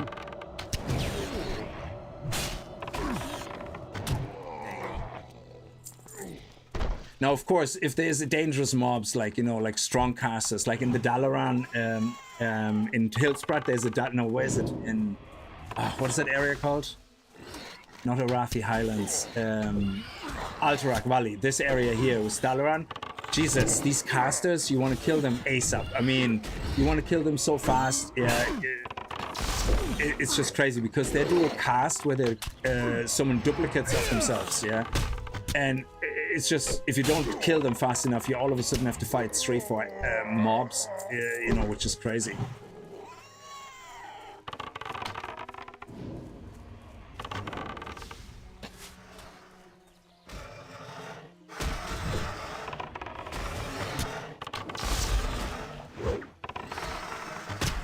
Normal melee. See there? We're ranged, melee, ranged, melee. It's like we're just right here at the sweet spot. And the sweet spot always looks different depending on what mob you fight. Well, we're nearly there. We're nearly there. The main thing is that if you literally only spend your mana on Raptor Strike... Come on. What? Sometimes you sit in this... There is actually a 1 pixel dead zone still. I'm pretty sure. Because sometimes you can stand exactly on the edge where he moves to his bow and then he goes where he doesn't shoot. He's like kind of stuck in the animation. And sometimes you get too close with the melee where he's stuck in the melee animation and he just doesn't hit. So there still seems to be a 1 pixel dead zone, like where if you stand right in it, you do neither. You do no attack. But they removed the dead zone from TBC Anniversary, so the dead zone is officially removed. But it seems to still exist by just literally 1 pixel. Let's get to the arcane shot in it. Let's do the raptor. Normal range, normal melee. Range with... Ah, he's dead. So yeah, if you can put a low level arcane shot in with your auto shot every time it's off cooldown, that's brilliant. Oh, control left click the box to temp disable, I think. Oh, thanks. Next time I enable it again, I will do that. I accidentally right-clicked here and I thought right-click will bring up the menu, but it didn't. It actually removed it from the hotbar here. Auto shot and auto shot and low ranking. Auto shot, raptor strike. Auto shot, cane shot, normal melee. Ah, I see where we stood again too close. And we have a good amount of mana still left, like so. Using the arcane shot can get expensive. So raptor strike, cane, normal melee, normal ranged, raptor strike, cane, melee. So that was a good rotation like that we did there. That used the low ranking cane and the raptor strike. And you can see here that my raptor strike now has actually more damage than before. The cane shot is still very low because I'm using the low rank. I actually shouldn't use a cane shot at all, I guess, because of mana. But I suppose, you know, if you use a proper arcane shot in between, you do even more damage, but your mana is going to be gone. So the idea is to never have to mana break and to keep grinding, you know, successfully.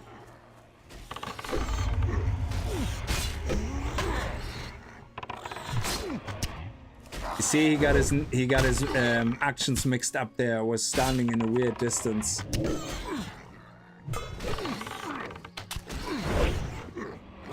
There we go. Nice.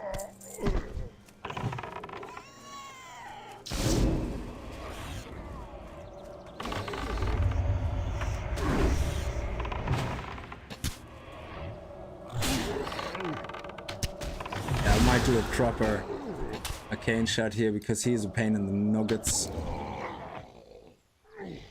And here we go. Yeah, we're nearly there. We have one more pip left.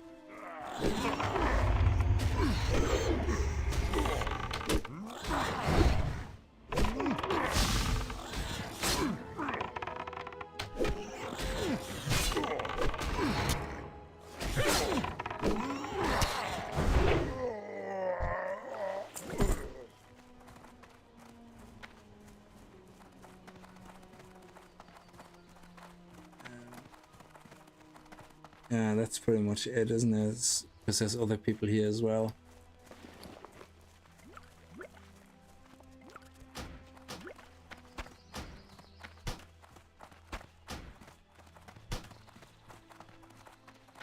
Actually, they do sell on the auctions. I could have kept them all. Because 20 of them would have been nearly a gold. Ah, well. Is there more in the cave? Let's see if there's more raptors around. I don't want to really go in the caves. The caves can be such a terrible trap. You go in and especially if people killed everything in the caves. So you go into the caves, you get to the mobs in the back and all of a sudden everything spawns behind you and you just get completely overpowered.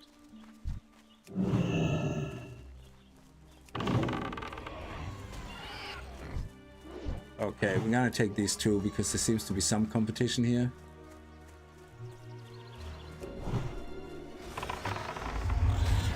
And just in case,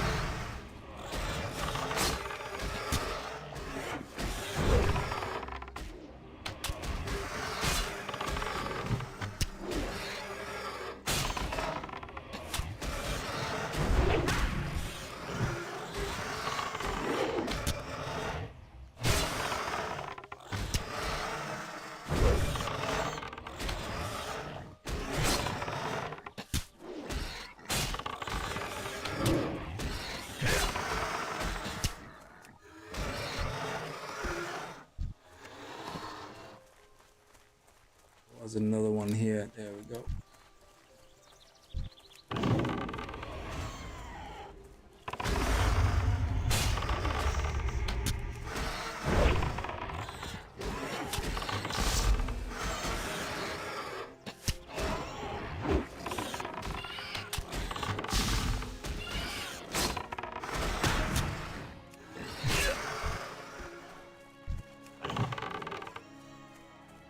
So the other thing I have to get better at is the chain pulling. So I have to pull earlier. So I have to keep an eye around where things are.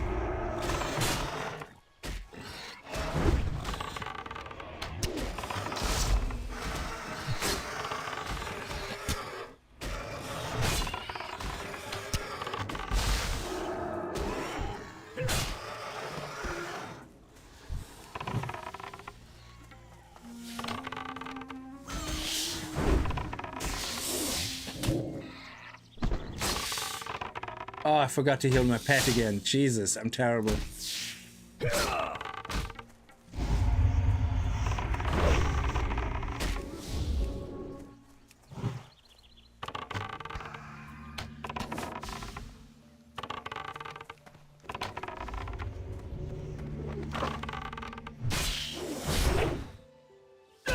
Yeah, we're gonna be fine. Oh no. What?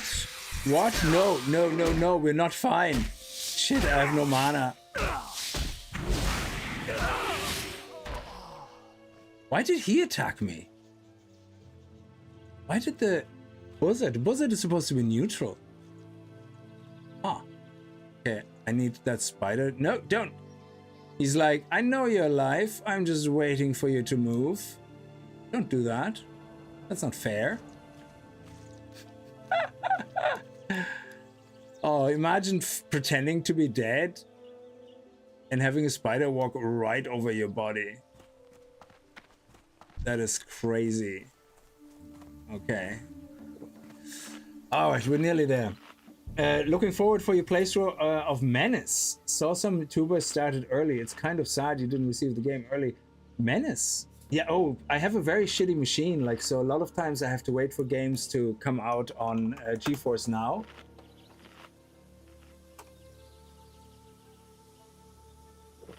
Oh, turn-based tactical. Ooh. Is that the one that, yeah. That actually looks really good. I don't think that requires a lot of machine power either. Ooh, it actually is recommended. I have an RTX 3060 Ti, I have that. But I have a very old i7 5820K, which, believe it or not, can play literally most of the games still that I have. It's crazy.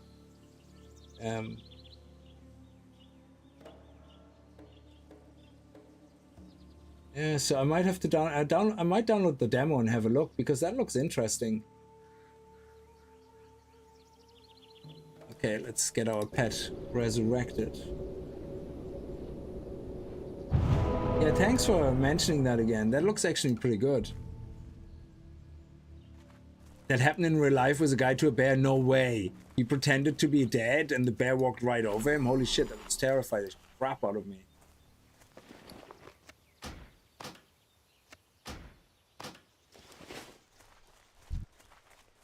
Okay, here we go. Let's go. Last couple of XP for the bar to fill, and then we're gonna be 37.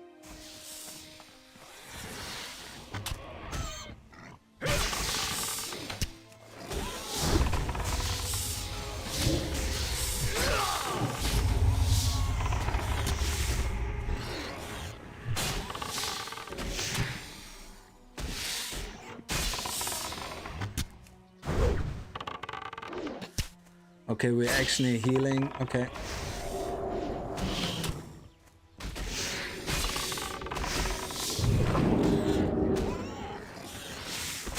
Excellent. Okay, let's make sure we heal our pet. Nearly there.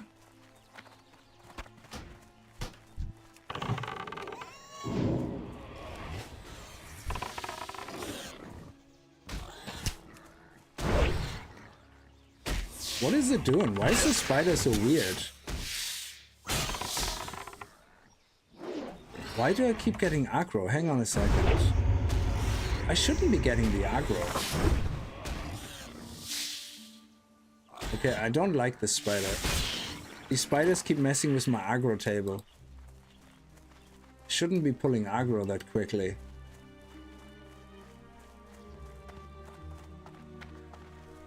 No, I don't think they're bugged. I think they might have a different... some attacks don't care about aggro.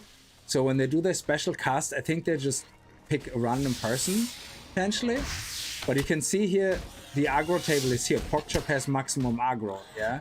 I think you can see it, like in here. So you can see Porkchop has maximum aggro, yeah? But for some reason, I'm stealing a lot of threat very quickly on the spiders. I don't know why.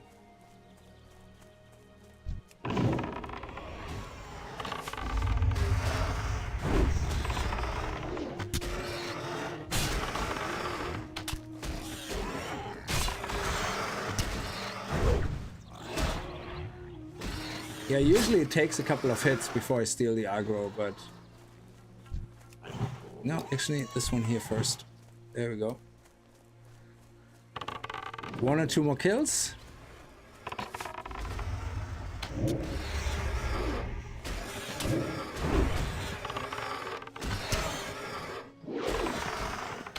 And I'm not using intimidation because I shouldn't need to at this stage.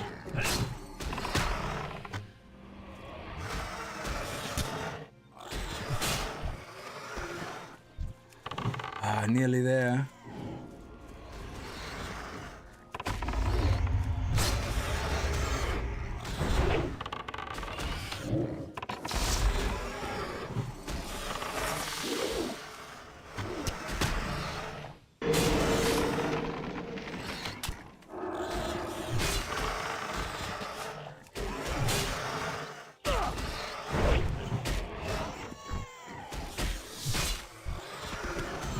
We're doing okay. Pet is fully healed.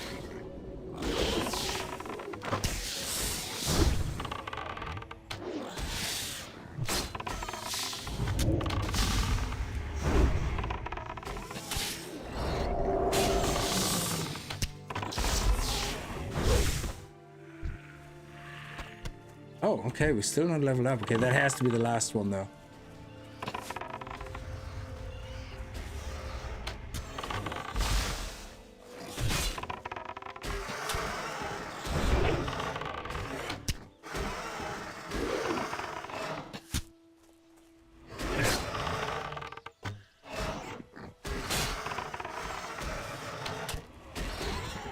There we go, nice. Okay. Let's go back, hand in. Because we need to be high level. If we don't get to level 37, all the following up quests we get, they're gonna be kind of a little bit too hard. So, and I think in general, World of Warcraft Classic and TBC still, at least TBC still as well, while you're leveling, it's always recommended to have at least 2 or 3 bars that you grind purely just for grinding those bars. Like, so don't just, you know, whenever you come in an area where it's like, hey, kill 10 of those mobs, and those mobs are actually give you a nice XP, and they die fast enough, stay around that area after even you kill enough for your quest. Just keep staying around, keep killing, you know? And don't team up. If you team up, you only get 50% of the XP. You kill twice as fast, but technically if the other people are not there to kill for XP, but they're just there to kill for the quest, then you basically get punished. You're not getting as much XP, so the best thing is to keep solo killing as much as you can. We need to get repairs though.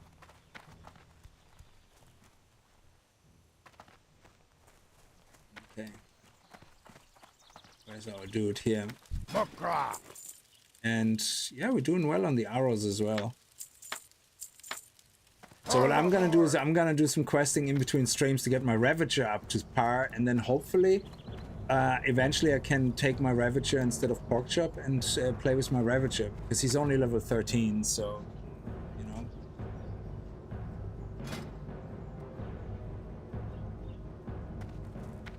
So what do we have to hand in? I also have to send some stuff over to my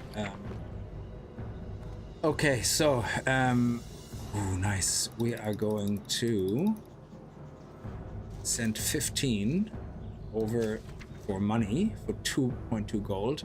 I'm gonna sell these. These ones I'm just gonna vendor. I'm gonna sell these. I'm gonna send this to my bank out for putting in the bank. I'm gonna sell these and these and these, and definitely these.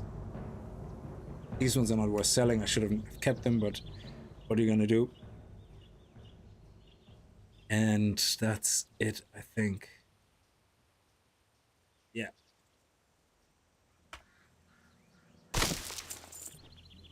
And the rest we're going to sell. We also need to refresh on our own stuff, so sell. And we need moonberry juice, and we definitely need more cured ham to get from the butcher outside, or maybe trade goods.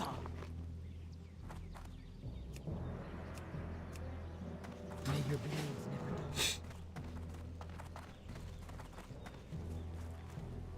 never Brawl hall. There we go, very nice. May your blades never dull. Now just hand in quest, accept the next one. Might as well cheetah aspect on. Oh yeah, and I have 2 points. I actually forgot. We leveled up twice in the whole thing. Yeah, I'm following a strict guide on Beastmaster TBC because you can't unset your points. You can, but it costs you money. As in, the first time I had to reset it, it cost me 1 gold. The next time will be 5 gold, then 10 gold, then 10. It gets up to 50 gold, basically. So every time you want to reset, it's 50 gold. It's definitely be careful with that. So we are level 37 now. So there we go, and we go into here again. So gives your pet 20% chance to gain a 30% attack speed for 8 seconds after dealing a critical hit. So now it's a 40% chance, and I think we're gonna go full in all 5 points, are we? No, we're going to 4 points, and then we're gonna unlock. We're gonna go 4 points in here, and then we're gonna unlock Bestial Wrath, which is actually your 2-minute cooldown where your pet just becomes an absolute murder machine. Elomon, be seeing ya. Okay. See ya later.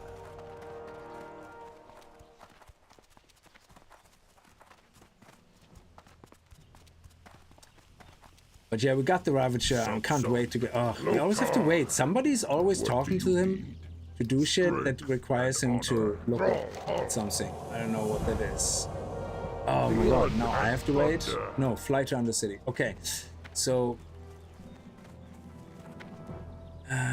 oh, we're now heading over to the other side of the pond again. Lion's Retaliation, Flight Crossroads, Korka... don't want to do that necessarily. Sunrock Retreat, okay. Yeah, I have to go and find out how to do all that.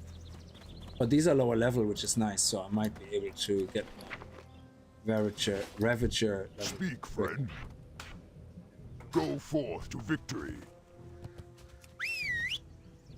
My level 13 Ravager, we're going to level you up all the way, like a good Ravager boy. There we go. Very nice. I love it.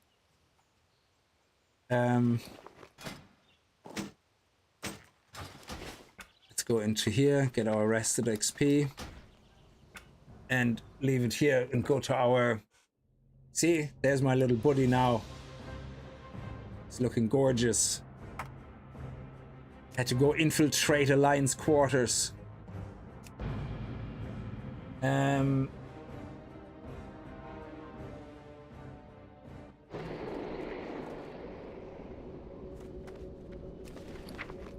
go. Yeah, if I wouldn't have kept deleting the raptor flesh, I didn't realize it actually sells for so much more than the vendor. That it probably could have been easy a gold or 2, like on just that, because I had loads of raptor flesh. Hey, look at that, there's another Ravager. Sexy dude. So let's see, these guys here have sold them before. Oh, 57, nice. Oh, yes, thank you. Spider Silk, 25 silver, 17 silver. Ah, well, it is better than nothing. Oh, actually, let me see. 1, 1, 1, 1, 1. 22, 22. Yeah, let's go. Let's go for 20 here. Oh, and the true silver bar already sold. Soul dust. Here we go. 15. Usually it's around, yeah, between 12 and 16. That's a good price. Actually, you know what? There's 19 there. We could probably push it up a bit to here. Yeah, 2 gold, 40 silver. That is awesome. That is a lot of money. Yeah, the gold one, whatever. We only have one of them anyway. tin ore, yeah, that's pretty low baller price, but let's go here because you can see it went from 462 to 394, which is a huge jump. It's like crazy. So and there's only 6 in front. So if we go with this, we're still gonna sell it easily. And then the wool cloth, same thing, 750. Yeah, just go 887. Story. That's another gold. And then these guys here, actually 348. Okay, oh, tin ore is already selling. There you go.